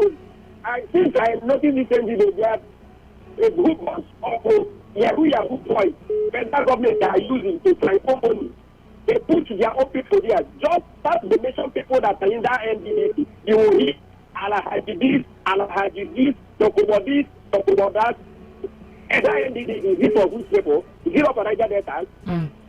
What is the Alahaji doing in Niger office? What is he doing there? Waiting Alahaji Musa and the Alahaji Bello in NDDC. So, Governor Wike, if you want to close the place, close it, let them go and use the one that they want. Let them go use that airport. Let them go land there. That's a good thing, no good for them. Somebody is saying Governor Wike don't have the right. Come on, tell him that he don't have the right. Not inside your room. All right, then. Thank you very much. Before something has gone and say he don't have the right, the executive governor, number one man, where do you say everybody close? In the house, no. Even somebody should call radio station, no. Everybody go close. They didn't know they're right. Thank you very much. Thank you very much, Honorable Chris. Hello, good evening. Good evening, this is Christian. Christian, good to have you. From my own opinion, from Port Harcourt, a lot of people are saying he has the right. We are not talking about the right. Does he have the power to stop them from using the road? That is the question. And the answer is no. He doesn't have the power to stop them from using the road. Or what about the road that he did not contribute in fixing it? Are they not using it? Why would the people come on air to be talking? He has the right, he has the right. Right, we are talking about the power. Does he have the power to stop them? The answer is no. That is the answer. He cannot stop them from using the road because he's not the only person that takes the road and other people are using. So that is my own opinion. All right, then. Thank you very much. Hello, good evening. Yeah, good evening. Good evening. What's your name and location? This is Stanley. Sorry? Port Harcourt. This is who? Stanley calling from Port Harcourt. All right, you're welcome. Yeah. The governor cannot stop anybody from accessing that road. He cannot. It's just an empty threat. The NDC must not give him shit. They should not give him a time. Nothing will happen. All those calling on the supporting government, do they go and stop them from accessing the road? Let them go that and stop them. Thank you. All right, thank you very much. Hello, good evening. Okay, I lost that one. Keep the calls coming. Now, don't forget again, we should also evaluate it if the move is a great one by the governor, okay, and if it will stem as a platform or an avenue to support the NDDC to work in, because truth be told, we've seen too much of reluctance and politicizing of the NDDC. And we wonder what's even the role of the NDDC. Do we even have an NDDC? Look at the project, lacking execution. Hello, good evening. 95.1 FM. Okay, I lost those calls. Keep the calls coming. 0817 000 0951 or 0810 951 0951. Hello, good evening. Yeah, good evening, ma. Good evening. What's your name? I'm listening to you again now. All right. Good to have you. I'm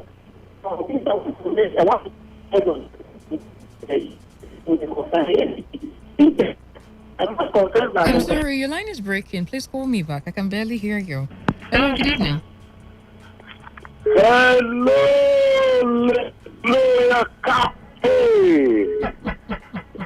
Yeah, good evening to you, Lady Cafe. Good evening, you're welcome. Yeah. Lady Kati, you see, sincerely, I'm of the opinion that the National House of Assembly of urgency pass a bill whereby before people comes to contest in the office of a governor and what have you, sensitive position like this, they should undergo at least if not 2 years training to train them in good mental behavior and conduct, how to interact and behave with the people. Because sincerely, let me tell you, what the governor is doing, what Wike is hunting around doing, that is not any good at all. It's not the act of decency. And it is very wrong. Now, when we are beginning to talk about NDDC, in as much as don't like their kind of gymnastic maneuver of how they like to get some money and begin to lick fingers among themselves, that NDDC, I don't like that their style, but when we begin to do things the way he's doing it, let me ask now, some time ago he was taxing companies to fix that refinery road and whatsoever to there and what have you. How much did he collect from those companies? And how much did they use in fixing that? And how much was left? Or what was the total amount? He's not coming out to tell anybody those things. He came out the other time, he's giving stewardship reward or this thing, accountability. And he never told how and when and how much and minus and plus that was used. And now he's going to say he's going to stop NDDC. Although this is not the first time he's doing it. I know sometimes NDDC wants to fix a road somewhere in Iche. Before the 2019? He went and drove them away and used boys to drove them away to not do that, and he went there and I don't know what he did for them. Today, people are crying that their roads are bad. And it is very true. I have witnessed that road from when you go to Ichi from the element junction down. Uchi, some time ago, it was like a river. That motor were just, I think, I don't know whether I would like to swimming or floating on the water to go to the other side. It was very, very bad. But the key thing here is this. They should put a day whereby these people should be trained, because Wike has shown it all, that people who should come for the next election, by now, they should pass a bill of urgency so that they begin to train them in good conduct, good moral. Look at the way the other time this pilot, how they manage in the normal sense of law. It was kidnapping that they kidnapped those pilots because they took them to a known destination. It was when alarm rose up that they said they put them in government facilities. Is that how to do things? It is a man who says he knows law, or he says he's not. Because of time. Thank you, Lady Cathy, but let us know what is going on and be wise to stop these men the way they are doing things, so with the bill that will come up. Thank you. Thank you very much. Thank you anyway. Thank you very much. Thank you so much. I lost that one. Okay, call me back 0817 0000951 or 0810 951 0951. Hello, good evening. Hello? Hello, can you hear me? Okay, I don't know. The network is acting up. Call me back if you can. Hello, good evening. Good evening, my sister. Good evening. Good evening. What's your name and location? It's Mr. Robinson calling from Port Harcourt. All right, good to have you. We are talking if Governor Wike has the right to stop NDDC from if he has the power. Power. The answer is capital no. They don't have power. Any time, any day he tries, they will deal with him, they will injure him.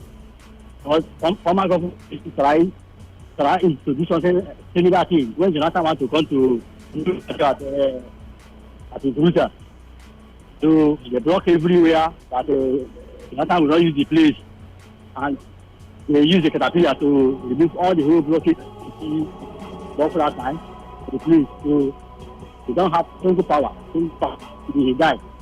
They can't challenge the federal government. That's it. Thank you very much. Thank you very, very much. Well, I think we can also look at this from another angle. Hello, good evening. My sister, God bless you. Good evening. Good evening. What's your name and location? This is Mr. Ike. I'm calling from Rokboko. Good to have you, Mr. Ike. Talk to us. You see, my sister woman, not everybody that is naked on the street is a madman. In our political arena in Nigeria here, we have so many educated illiterates, and it's quite unfortunate that this category of people are the people we find in power. They are the people governing us. I think this governor needs to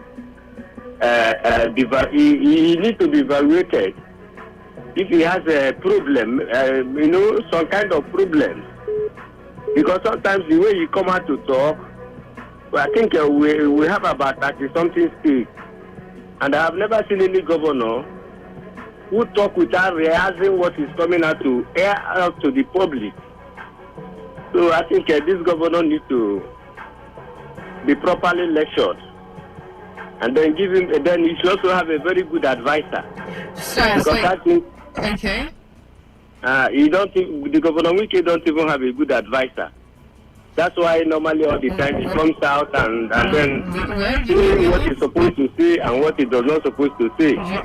You're really not in a position to say that, though. But thank you very much. I get your point. Hello, good evening. Hello, good evening. My name is Clement Tom. Clement. From Ahoda. Okay. From Ahoda, yes. Yes, Governor Wike have the right and have the power to stop any on that road. Because NDDC failed to do their job in River State. Like Neka, they create the roads, bulldoze the roads, nothing. They shared money every week, every Friday. Build their house, eat, kill cows, eat well, people are suffering. they even scatter. So, governor has the right. If governor say tomorrow we should meet, I will personally leave our order, come there and block and help him. Anyone that stays in his house and making noise that I have no right, I have right because COVID-19 he said he will block and he block it. And heaven did not fall. If you say you want to block again, you will block. You have the power, I have the right. It's the number one in the state. So thank you. All right then. Thank you very much. Hello, good evening. Yeah, good evening, Gloria. Yeah, what's your name and location? Okay, I'm Chris from Port. Chris, you're welcome. Let's hear you. Thank you. Yes, the governor has every right and power to do whatever thing he wants to do in his state, and nobody can mess up. Any day the governor says he wants to block NDDC, I will personally come out and help him to do so, because this so-called NDDC, I don't know why our people here, they don't even see anything wrong. And every day they will be shouting, they want good route. And now they are even praising NDDC for not executing project. You can imagine human beings nowadays because of party partisans. That somebody is not even doing something well. Instead of you to join him out to say, oh, NDDC, you're not doing well, you're supposed to do A, B, C, D, but you're not doing anything. Instead, you're supporting NDDC. And these same people will be coming to the radio station to shout bad road, bad this, that, don't like, no. And most of these they are complaining about it is the work NDDC are supposed to do. And they are not doing it. And they are praising them for not doing work. The people that are killing you, you are helping to, and these people are adults. They are talking as if they are children. If the governor says that NDDC should do their work, what is wrong about that? And the state will do their own, NDDC do their own, at the end of the day, we will be better off. But the situation where an adult, for that matter, and they claim to be educated, praising NDDC for not doing their work, I begin to wonder whether they are human beings at all. Okay, so what's your point in essence? My point is, NDDC was established to do this work, especially in our Niger Delta area, particularly River State. And they are not doing their work. And people are supporting them. Okay. All right then. You can imagine. Adults matter. No, Thank you. complaining of bad road. Thank you very much. Turn down the volume of your listening device. Hello, good evening. Good evening. What's your name and location? Yes, Ola is my name. Ola, I'm talking from Momo. All right, talk to us.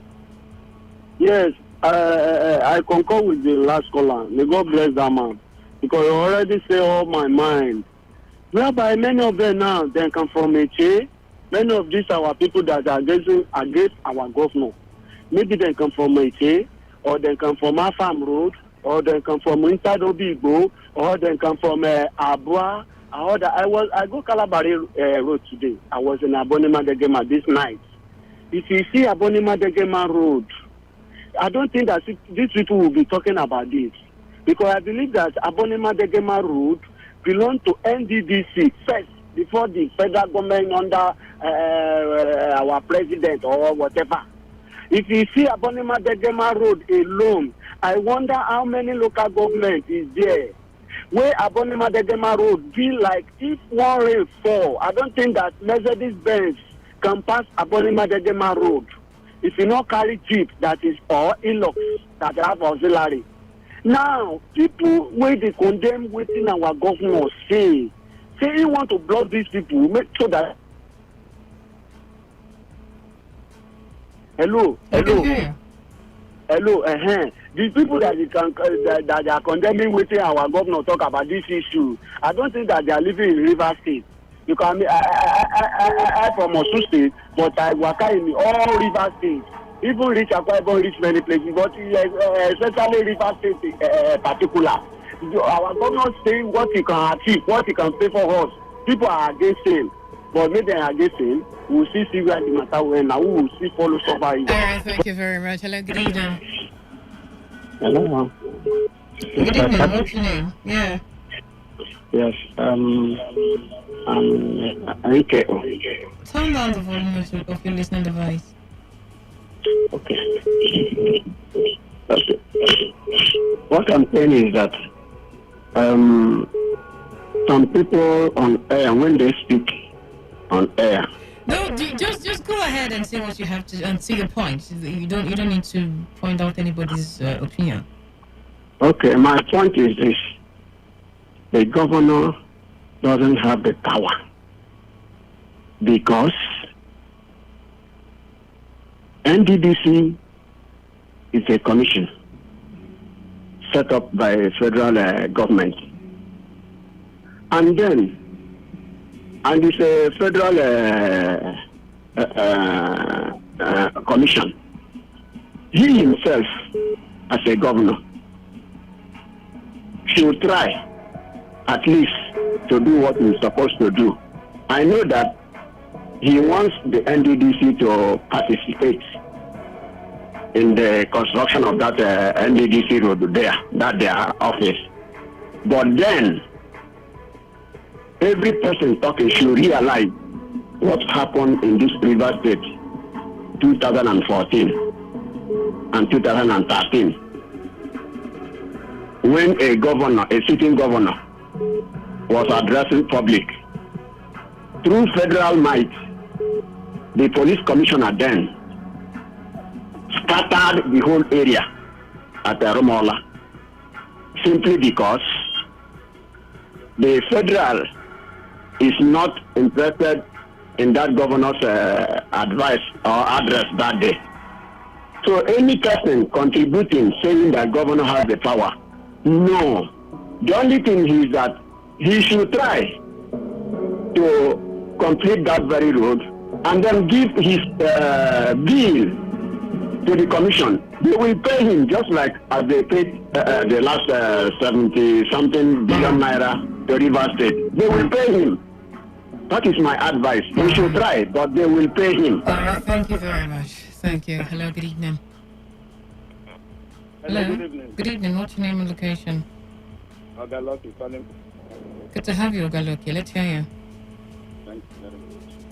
Now, my take on it, if a sitting governor fed NDP project, then how much more trust should we, the ordinary, have with NDP to carry out project? That means they are here for nothing. I don't just take it from this angle, whether the governor is right to stop them or not right. But if a governor should beg, please come and join hands with me to construct a road in my state, then how much? Because after we'll be shouting and money, they should do forensic audit, all this and all that. Take out that the governor is begging them. Then how much more me and you? That means they are there for nothing. They are not for our interest. They are for their own interest. That's my take on this. All right, thank you very much. Them, if he should stop them, whether I have the right or not, let him stop them first. Then let the federal might come and kill him. All right, thank you. How it will go. Okay. Thank you very much. All right, thank you so much for your thoughts on this, sharing with us. Thank you. Let's do some text messages here. This one says, good evening, presenter. I am totally in support of Governor Wike. NDDC is a scam to the people of Niger Delta region. It is a shameful thing that up till this time, people are still playing gimmicks over lie and development of the region. Chukstex. Thank you very much, Chukstex. Governor Wike should not take laws into his hands by obstructing the NDDC from using road. Rather, he should go to court if he is aggrieved. He's not more powerful than the FG. This is not the first time he has threatened to a federal agency. He should be cautious because most people know how former President Jonathan used the federal might to oppress Governor Amechi, even when Governor Amechi fixed federal roads. he did not stop federal agencies from using it. Okay. Good evening, Gloria Kati. In as much as there was an agreement entered into having to pay counterpart funding for the road construction, however, the threat being made by Governor Wike that he will stop the officials of the NDDC from using the road, to me, there is nothing wrong with that, with what Wike said. There is no way the government of River State will contribute to its own fund, and yet the NDDC does not contribute their own counterpart fund. Please, Gloria, let it be known that Wike can only carry out that threat if NDDC fails to pay their own counterpart funding of 2.5 billion naira from Pastor Sunday in Rumi. Well, thank you very much, Pastor Sunday. Good evening, presenter. Governor Wike is supposed to know that his power did not cross Obigo. Where will he draw the power from? Zubi from PH. Okay, thank you very, very much. This is where I have to say my bye-byes for tonight on Opinion Poll. Thank you for being a part of this conversation via your calls, your text messages, and listening. Good evening. Okay, my lady Gloria Kati, I am so happy that the governor is experiencing betrayal from NDDC. If contractors have their way, they will block roads too for refusing to pay contractors. NDDC is a scam to people of Nigeria, of Niger Delta. They will block roads for refusing to pay contractors. Okay. All right. Thank you very much. Although I didn't get your name from some of the text messages. Thank you very much for joining us on tonight's conversation on Opinion Poll. My name is Gloria Kati. This is not the last edition. I was about to say this is the last edition. Join us again tomorrow, 9 p.m. to 10 p.m. Pretty sure Dave Rabbit will be here, and we will have a great conversation as well. My name again is Gloria Kati. Follow me on socials, Gloria Kati, Kartee. That's how you spell Kati. Follow me on Facebook and Instagram. Don't go anywhere. The world news comes shortly after now. Stick to the dial.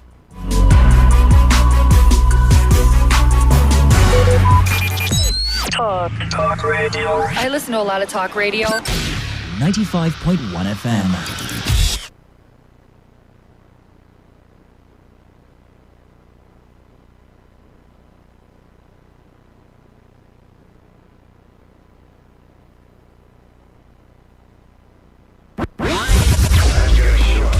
Hold on, Kata. No, don't say else. Just bring 5,000 now. Only. Make the Kata day. Make the cold drink. Yeah, they worry. You are not aware you're a thief. Now that you know that your money is coming from a thief, do you not see why you're a thief? All right, still talking about affairs of the federal government. We understand also that the federal government... Welcome to today's edition of Beats and Pieces in your premium talk and news radio. It's going to be 1-1 Morata. 1-0 is never good enough. That's why we're called the voice of the people. Today, 95.1 FM, Port Act. Here we go. Every day, every hour, when the big stories break, depend on our 24-hour news team to bring you the latest. Today, 95.1 FM. Whether it's happening in Port Harcourt, South South, Nigeria, or around the world, we've got you covered. On air, online, delivering balanced news and unbiased analysis. Today, 95.1 FM. This is Today, 95.1 FM, Port Harcourt.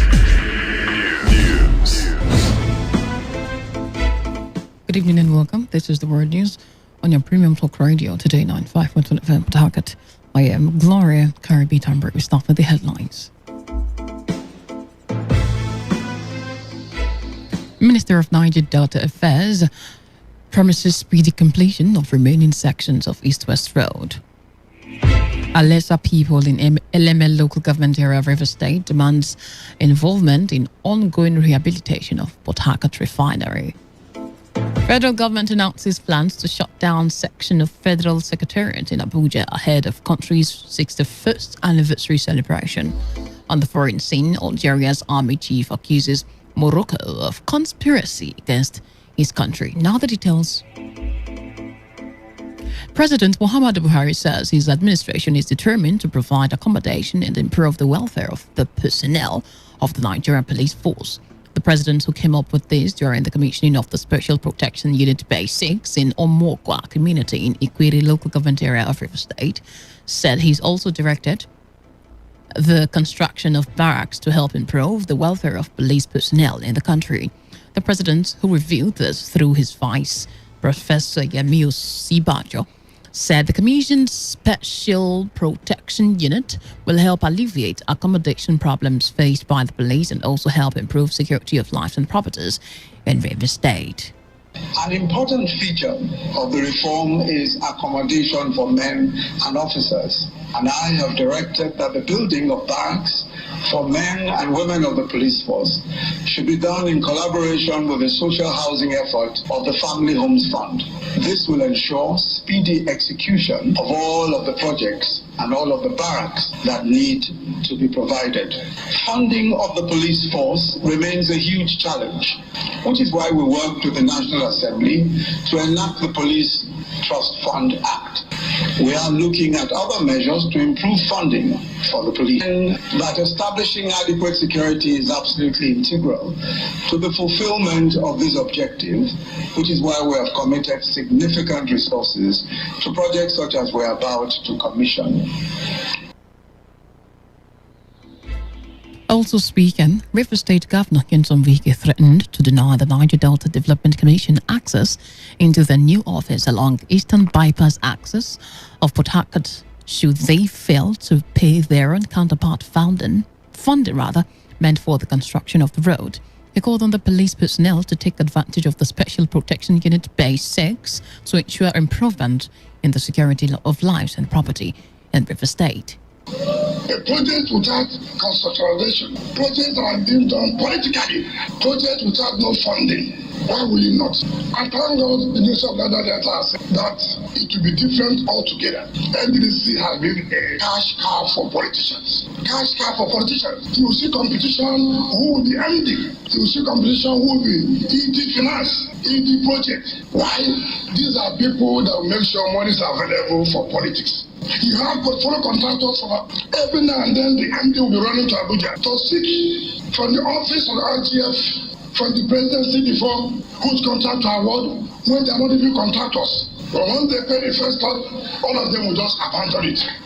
Let nobody say that the problem of NDDC is only the of Niger Delta. No. The problem of NDDC is entire Nigeria. You have the Abuja problem and you have the Niger Delta problem. Also, the Inspector General of Police, Usman Baba, expressed gratitude to the NDDC for the project, which he said is the first building for the Special Personnel Unit of the force since its formation in 2009. Meanwhile, the Minister for Niger Delta Affairs, Godswill Akpabio, has assured the people of the Niger Delta region that the East-West Road will soon be completed. Akpabio, who gave the assurance while speaking at the commissioning of the Special Protection Unit Base 6 in Omokwa community in Ikwiri local government area of River State, said President Muhammadu Buhari has directed the completion of the road project. He said with the completion of the forensic audit, more money will be recovered and plunged back to the region.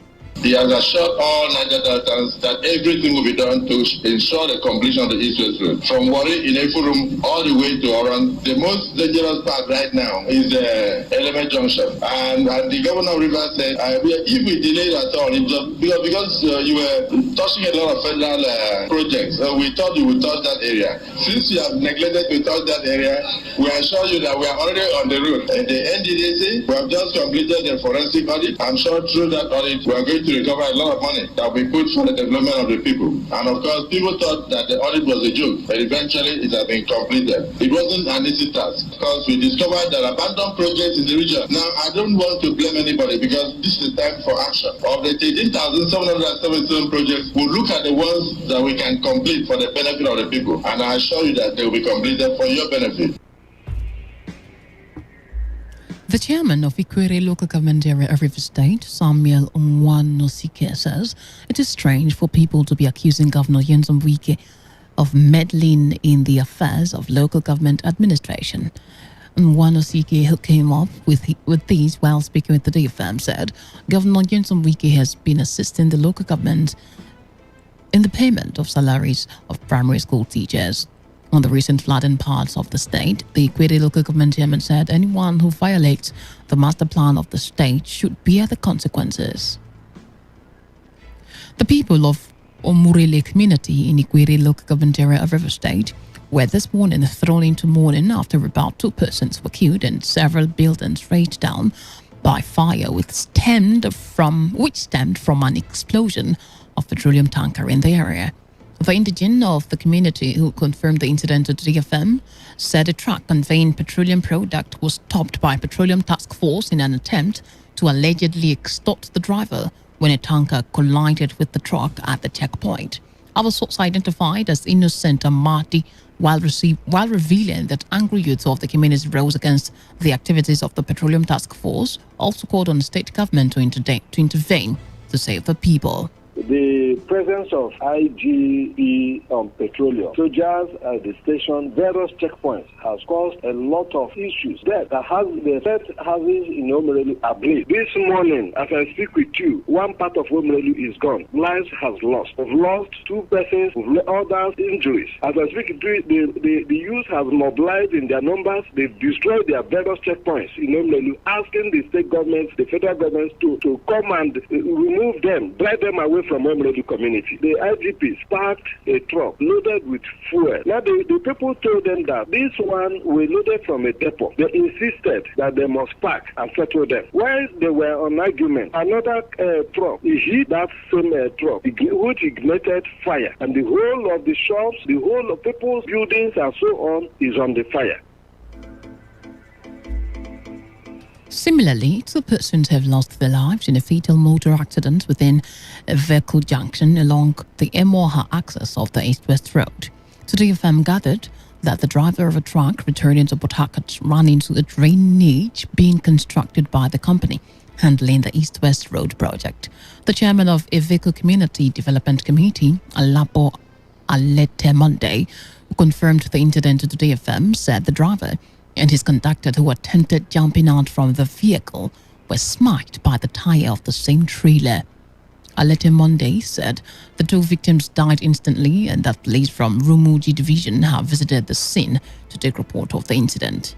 The trailer coming from Lagos around Rumuji, coming from Rumuji, then right at our junction, then Eveko junction, right at Eveko junction. So the trailer driver missed lane, and as he missed his lane down to this new road that is on construction, damage the whole of the gutter on construction. So the driver and the conductor fly out of the trailer door, and fell on the ground, and immediately the same tire of the trailer smashed them on top. That is how it happened. They are there also now. They have not been removed. Rumuji police, traffic officials came there.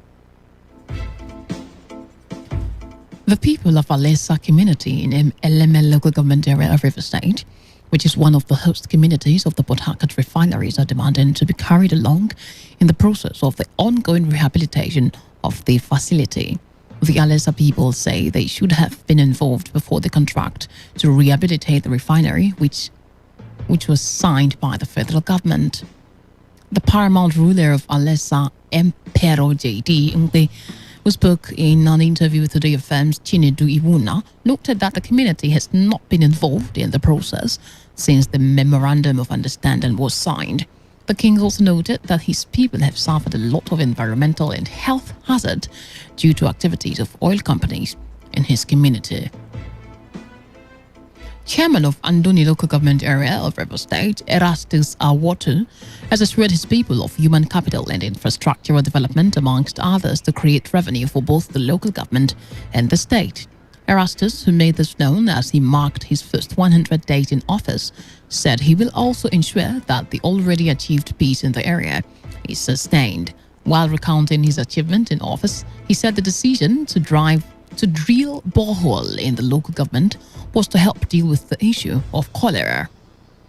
Today FM's Sandra Kenneth reports that newsmen were conducted around his project as he promised to do more, especially in the health sector. Our correspondent reports that Erastus has, in 100 days, fixed 2 power plants for the people of Ataba, installed a 2,000 water tank with treatment plant across 9 communities, in Isiu Kwan district constructed a 183 meters road traversing Egwede and Agana communities, among others. The chairman also broadcast 4 appointees and some elected personnel in the local government, as well as the training of over 10 youths in Chakin Maritime to start marine engineering. Some members of the affected communities expressed joy at the projects. I am very, very happy for what the chairman have been doing for us, because it has been long for past 2 years now.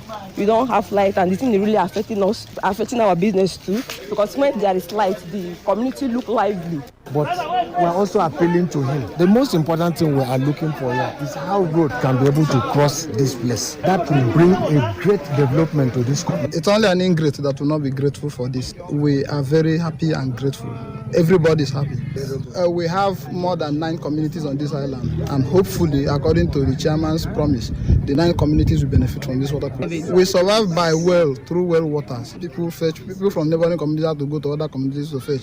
During dry season, we have problems of water. And of course, during cholera outbreak, because the water is not a good was not potable, people suffer cholera outbreak. You're listening to the World News on Today95.1 FM, Voice of the People. After the break, more news, foreign and sports stories. Stay tuned. Every day, every hour, when the big stories break, depend on our 24-hour news team to bring you the latest. Today, 95.1 FM. Many thanks for staying tuned. Ahead of the official launch of the website of the Nigeria's digital currency, e-Naira, financial expert Samuel Ogumbi has advised the federal government to back the e-Naira within country productions and ensure strengthened internet services. Speaking in an interview with Today FM's Jennifer Imejuru, Ogumbi said the introduction of e-Naira shows that the government is willing to keep up to speed with the digital economy. Ogumbi, who is the acting head of the Finance and Banking Department at the University of Port Harcourt, said the e-Naira, if properly done, should serve as an alternative for cryptocurrency in the country. It is very difficult to prevent people from getting involved in anything that is digital. In order for you to now also present the citizen with an alternative, that is the essence of it. It is a good development.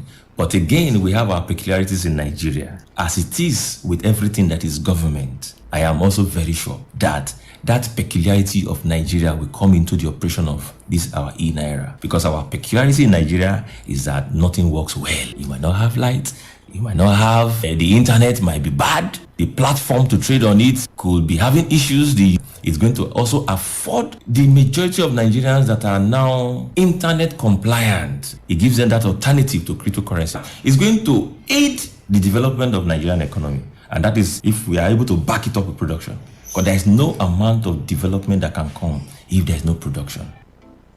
It may interest you to know that the website saw millions of downloads less than 24 hours after it went live on Monday. It is expected to be officially launched on October 1.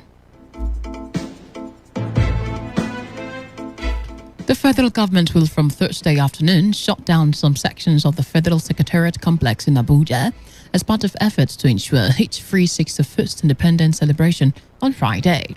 The complex is located close to the Eagle Square in the Three Arms Zone. The head of the Civil Service of the Federation for Lashadi, Yemieso, who disclosed the government's decision in a circular, said the plan to shut down the complex, consisting of high-rise building overlooking the square, was for security purposes. The square will be hosting the grand finale of the Independence program on Friday. President Muhammadu Buhari is expected to lead top government officials and friends of the country to the event. The Nigerian Navy is now accusing soldiers in the Chadian army of illegal sale of arms.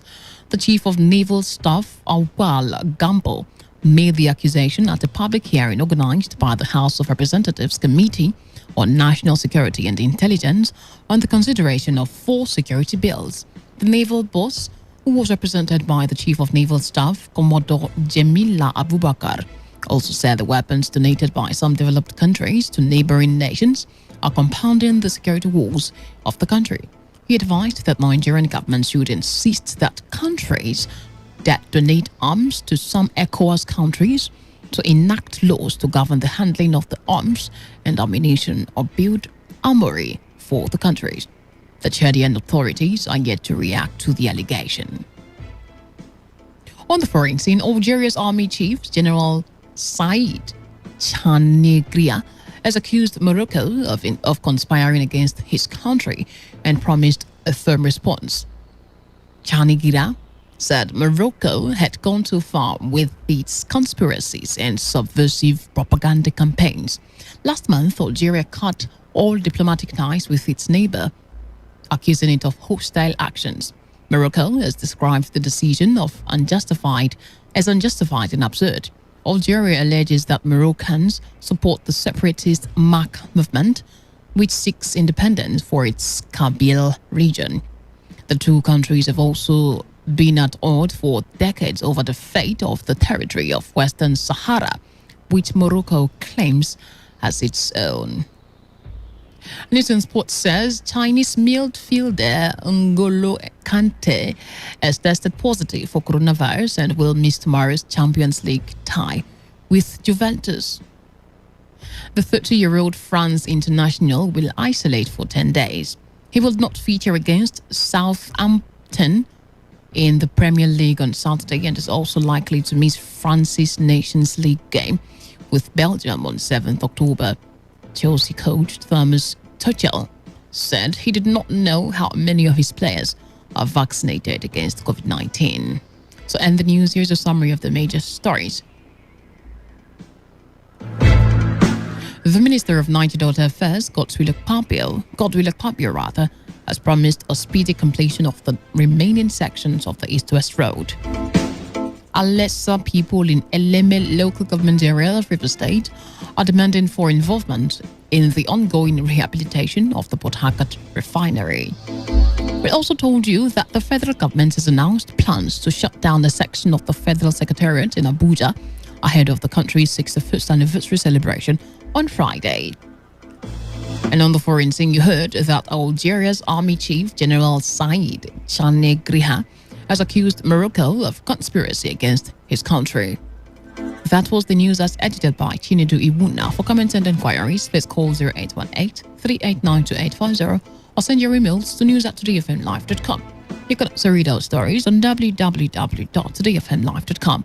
Do not forget, always take responsibility, wash your hands frequently with soap and running water. Avoid touching your face in high contact surfaces to prevent coronavirus. I am Gloria Karibi-Tombury. Good evening and many thanks for listening. Have a good night. Today's news, today's entertainment, today's sports, today's issues. Today on Today 95.1 FM, Port Harcourt. Talk radio. I listen to a lot of talk radio. 95.1 FM. 95.1 FM, voice of the people. And we're back. This is Bola Mosuro with Focus on Africa from the BBC World Service. And in this half hour, why is Kenya's Defence Minister throwing her hat into the ring for the race to find the next Commonwealth Secretary General? But first, after over a week of consultations, Guinea's military junta has finally outlined a roadmap of how the country will be governed by a new transitional government. Colonel Mamadi Doumbouya, who led the coup ousting President Alpha Condé just over 3 weeks ago, has set out the composition of this interim body, which will be made up of 81 members, including civilians holding key positions. Significantly, the National Front for the Defence of the Constitution, which mobilised mass pro-democracy protests from 2019, have also made recommendations.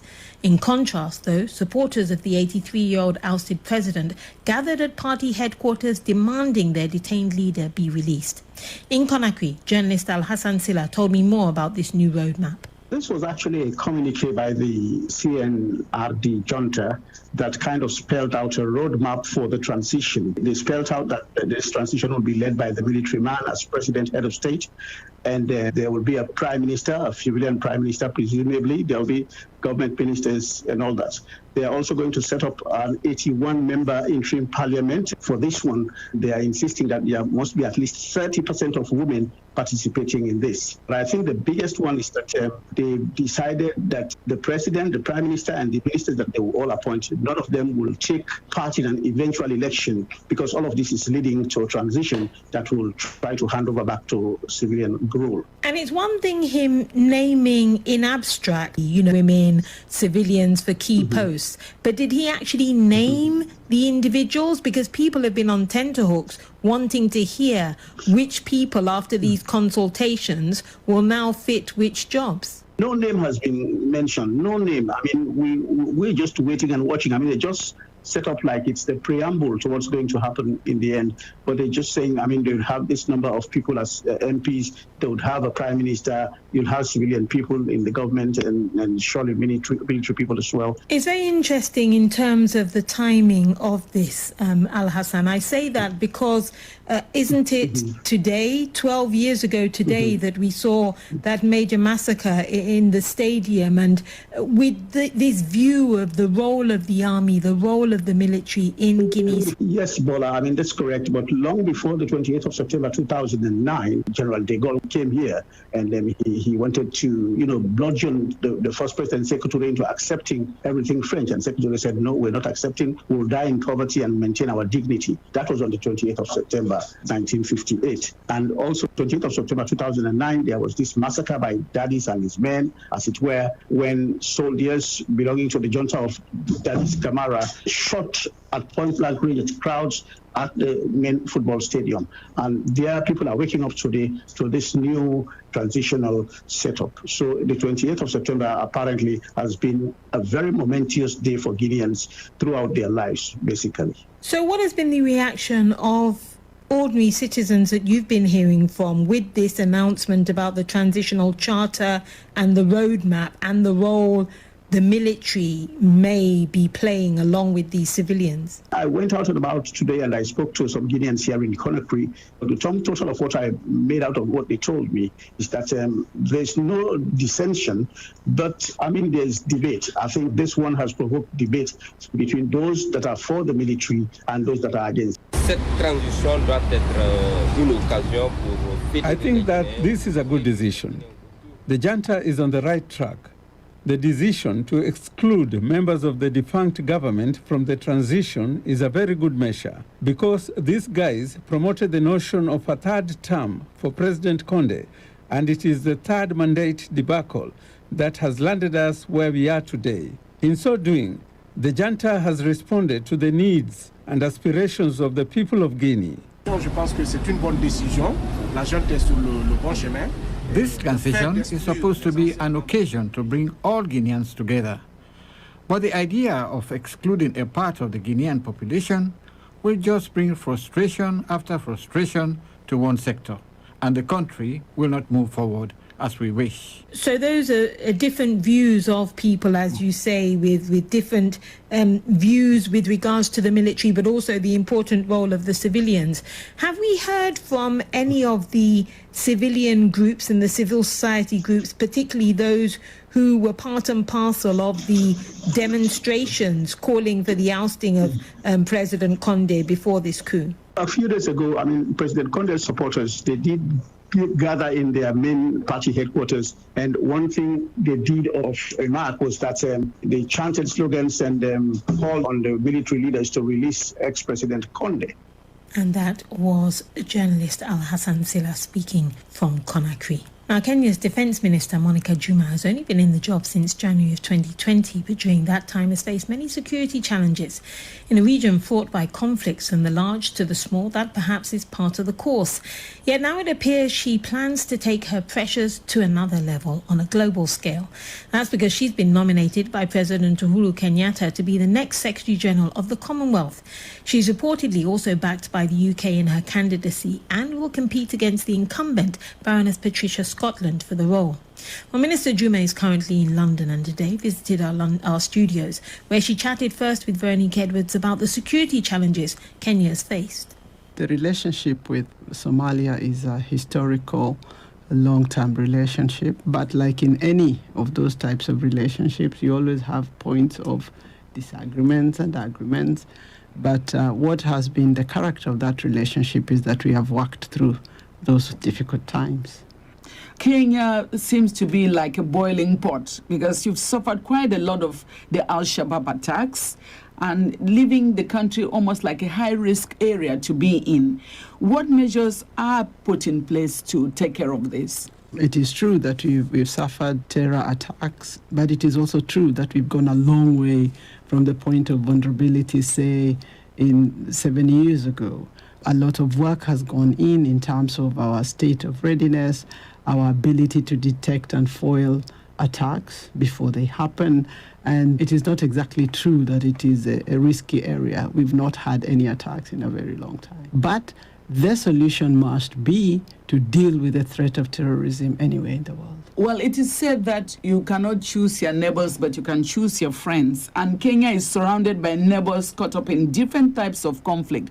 Somalia, South Sudan, Ethiopia. Well, our destiny is inextricably linked with that of our neighborhood. And we have remained seized of every situation in the neighborhood. I'm sure you will know that we were part of the negotiations on the peace processes, not just in the neighborhood. We were involved in and contributed to Namibia, we contributed to Mozambique, we contributed to our region, we contributed to the CPA in South Sudan, and so forth and so forth.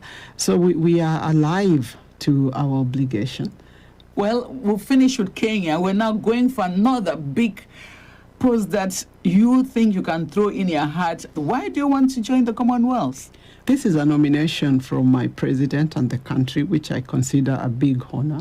But I think it's a manifestation of the desire for Kenya to contribute internationally, providing leadership on matters that are critical to ourselves. And let me just give two examples. The big issue around building back better after COVID-19 is critical because we have seen this pandemic impact every single nation, and particularly within the Commonwealth, and particularly the small island states, whether it is in terms of service provision, whether it is in terms of the resources that are available to a country and the fiscal space for development, whether it's about jobs and things like that, whether it's about the debt of the countries. And therefore, because of the scale of the impact, and even the big question around access to vaccines, for example, I think it is difficult for any single country to navigate these challenges, and you need a collective platform. I think it is fair to say that we have seen in the last couple of years growing nationalism. We need to roll back multilateral action and solidarity and cooperative action. And I think the Commonwealth is very well suited to do that. And that's Kenya's Defence Minister Monica Juma speaking in our studios. You're listening to Focus on Africa on the BBC World Service, and now with the time at 15:16 almost GMT. Here's Veronique Edwards back again with a roundup of other stories making news across the continent. Thank you, Bola. The committee that investigated the death of a social media activist and two protesters in the town of Ejura in southern Ghana has recommended that appropriate sanctions be taken against the soldiers whose shots caused the deaths. Meanwhile, the committee has also recommended that compensation be paid to families of the deceased and the injured. The BBC's Thomas Nadi reports from Accra. In a report, the committee said that the district police commander was at fault for his poor handling of the protest and recommended his immediate transfer, and wants all riots or crisis control units, including equipment used, to have body cams. The death of a social media activist and a government critic, Mohammed Ibrahim, also known as Kaka, triggered violent protests at Ejura, and also to apply appropriate sanctions to soldiers found culpable. A heavily pregnant woman from Algeria and 5 of her children were among dozens of migrants rescued off the coast of Spain overnight. The Coast Guard said it had picked up people from 5 vessels and that an operation is involving a 6th on the way. Most of the arrivals were Algerians, but there were also Syrians aboard one boat. Cameroon's Minister of Health, Manodo Malachi, has ordered an investigation into the trafficking of body parts in a hospital in the capital, Yaoundé, the latest in many reports of missing babies and body parts in hospitals in the country. Randy Josa reports from Yaoundé. The trafficking story has been brought to light by angry family members who stormed the state-run Yaoundé Central Hospital over the mutilated body of their male relative. They staged a noisy protest over the alleged missing internal organs, including kidneys. They also accused the hospital staff of extortion. After receiving the corpse from the hospital mortuary, they plucked off its clothing on the hospital premises to prove their point. The hospital director had earlier stated in a press release that the patient had been admitted for a stabbing but had been taken out of the hospital against medical advice. This is one more case in a long line of accusations against state-run hospitals over missing babies and theft of body parts.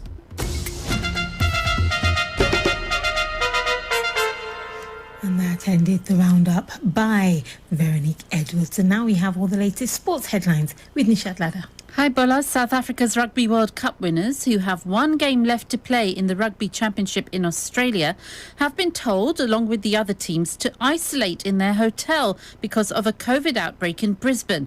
The Springboks are set to face the newly crowned winners New Zealand on Saturday. There's a huge night of European Champions League football ahead, with Paris Saint-Germain versus Manchester City the pick of the games. City's Algerian winger Riyad Mahrez, who scored twice against PSG in the semi-finals last year, says they need to play with personality and character against the French side. And tributes are being paid to former Liverpool and England forward Roger Hunt, who's died at the age of 83. Hunt was part of England's World Cup winning squad of 1966, and he actually spent part of his career in Africa, playing at former South African Premier Soccer League club Hellenic FC. And that is all the sport, Ola. Nishat, thank you very much indeed. Let's head to Mali now, where there are more revelations in the unfolding political story. Yesterday, there appeared a spanner in the works when the Prime Minister of the interim government, Choguel Maïga, said presidential and legislative elections slated to take place next February could be postponed. However, what may have also caused alarm was a statement from Russia's Foreign Minister, Sergei Lavrov, at the UN that Mali's transitional government has made a deal to hire Russian mercenaries in order to fight jihadists. Well, last week, France's defense minister warned Mali they could be isolated if they were to hire Russian military private contractors. And it's the first time the Kremlin has officially referred to the Wagner Group that are believed to already have sent private soldiers to other African nations, such as the Central African Republic. I heard more from my colleague Sergei Goraishko of our Moscow bureau.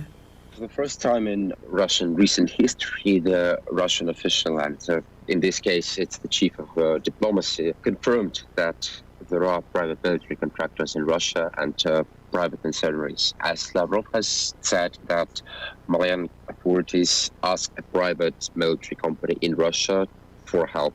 And before, Russia denied even the existence of such companies in its country. In fact, mercenaries are legally banned in Russia. You cannot run military company in this country, otherwise you will be prosecuted. But it seems like that's not the case for the Wagner Group, which has obviously good ties with the Kremlin. And it's not just in Mali that we understand they are operating. It's said that they are also already operating in the CAR. So this admission, and other countries too, so this admission from Sergei Lavrov is very significant, isn't it? Well, it is, yes, and we are talking about the CAR. It was another case there. There were also multiple reports about Wagner Group operating in this African country. Still, Russian government always claimed that there were no private contractors in the CAR, but that there are only some small amount of Russian military there, which is conducting their activities on an official basis. But in this case, they are not saying that Moscow officially sent someone to Mali, but they are claiming that there is a private military contractor who are operating there. But we know that in both cases, both in CAR and in Mali and other different countries all over Africa and Middle East, Wagner Group is operating and there are private mercenaries from Russia there. But in terms of this deal with the Malian transitional government, did he specify, because we know that the Malian authorities have problems with the jihadists, with other terror groups that are operating around the Sahel, and that France has been pulling back its own support with the withdrawal or reduction of its troops there. So did Sergei Lavrov give concrete details of what exactly these Wagner mercenaries will be doing? Sergei Lavrov has not spoken about other activities that this private military company could be doing in Mali, but still, as we know from previous experience of their performance in different countries, like you've already mentioned, Syria and CAR, Mozambique, and pretty much all over Africa and all over the Middle East. In fact, their activities could differ.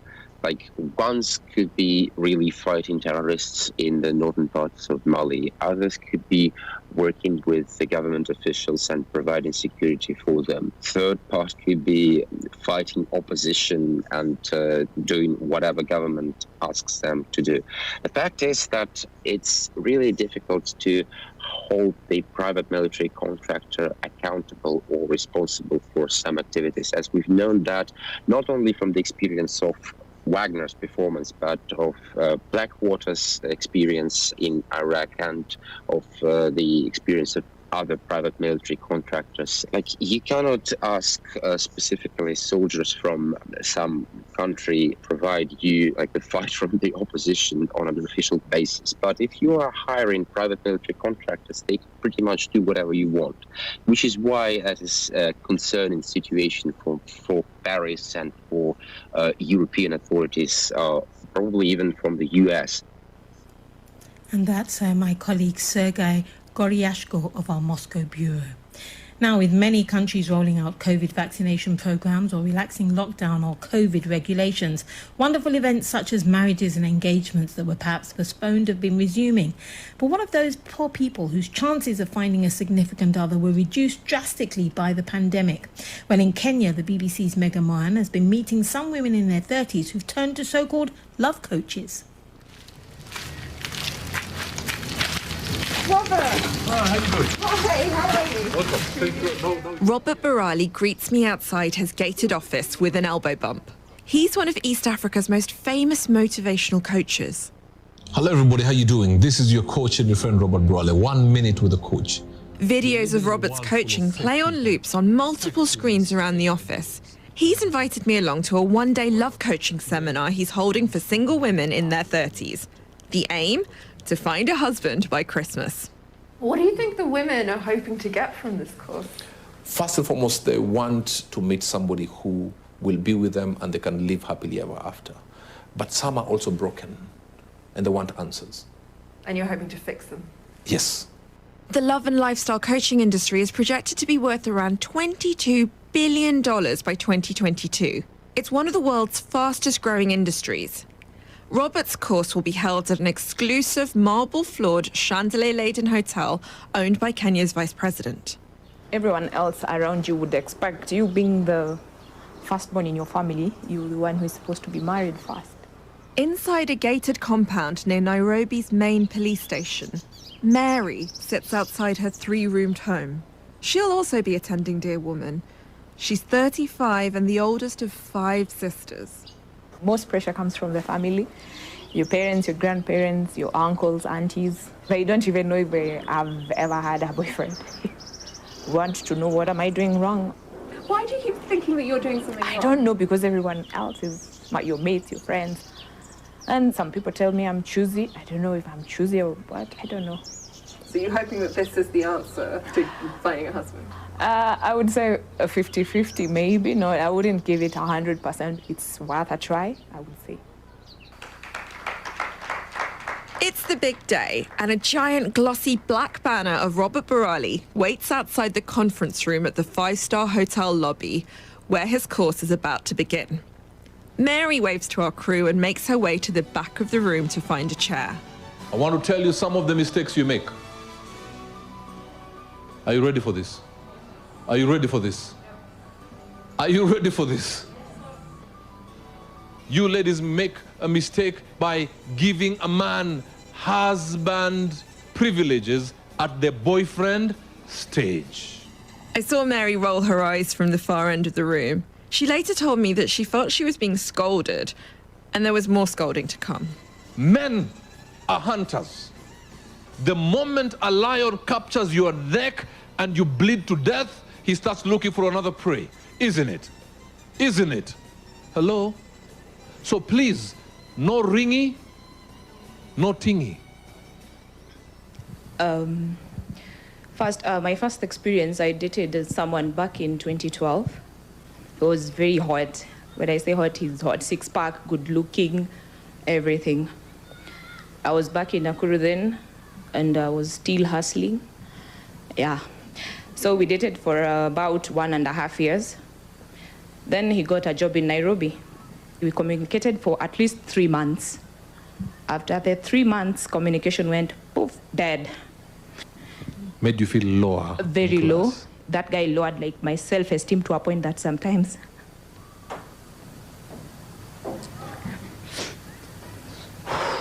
it's hard. It is well. Take your time. We just want you to know whoever crushes your self-esteem is not because you should have a low self-esteem. It is them who maybe feel low of themselves and they want company.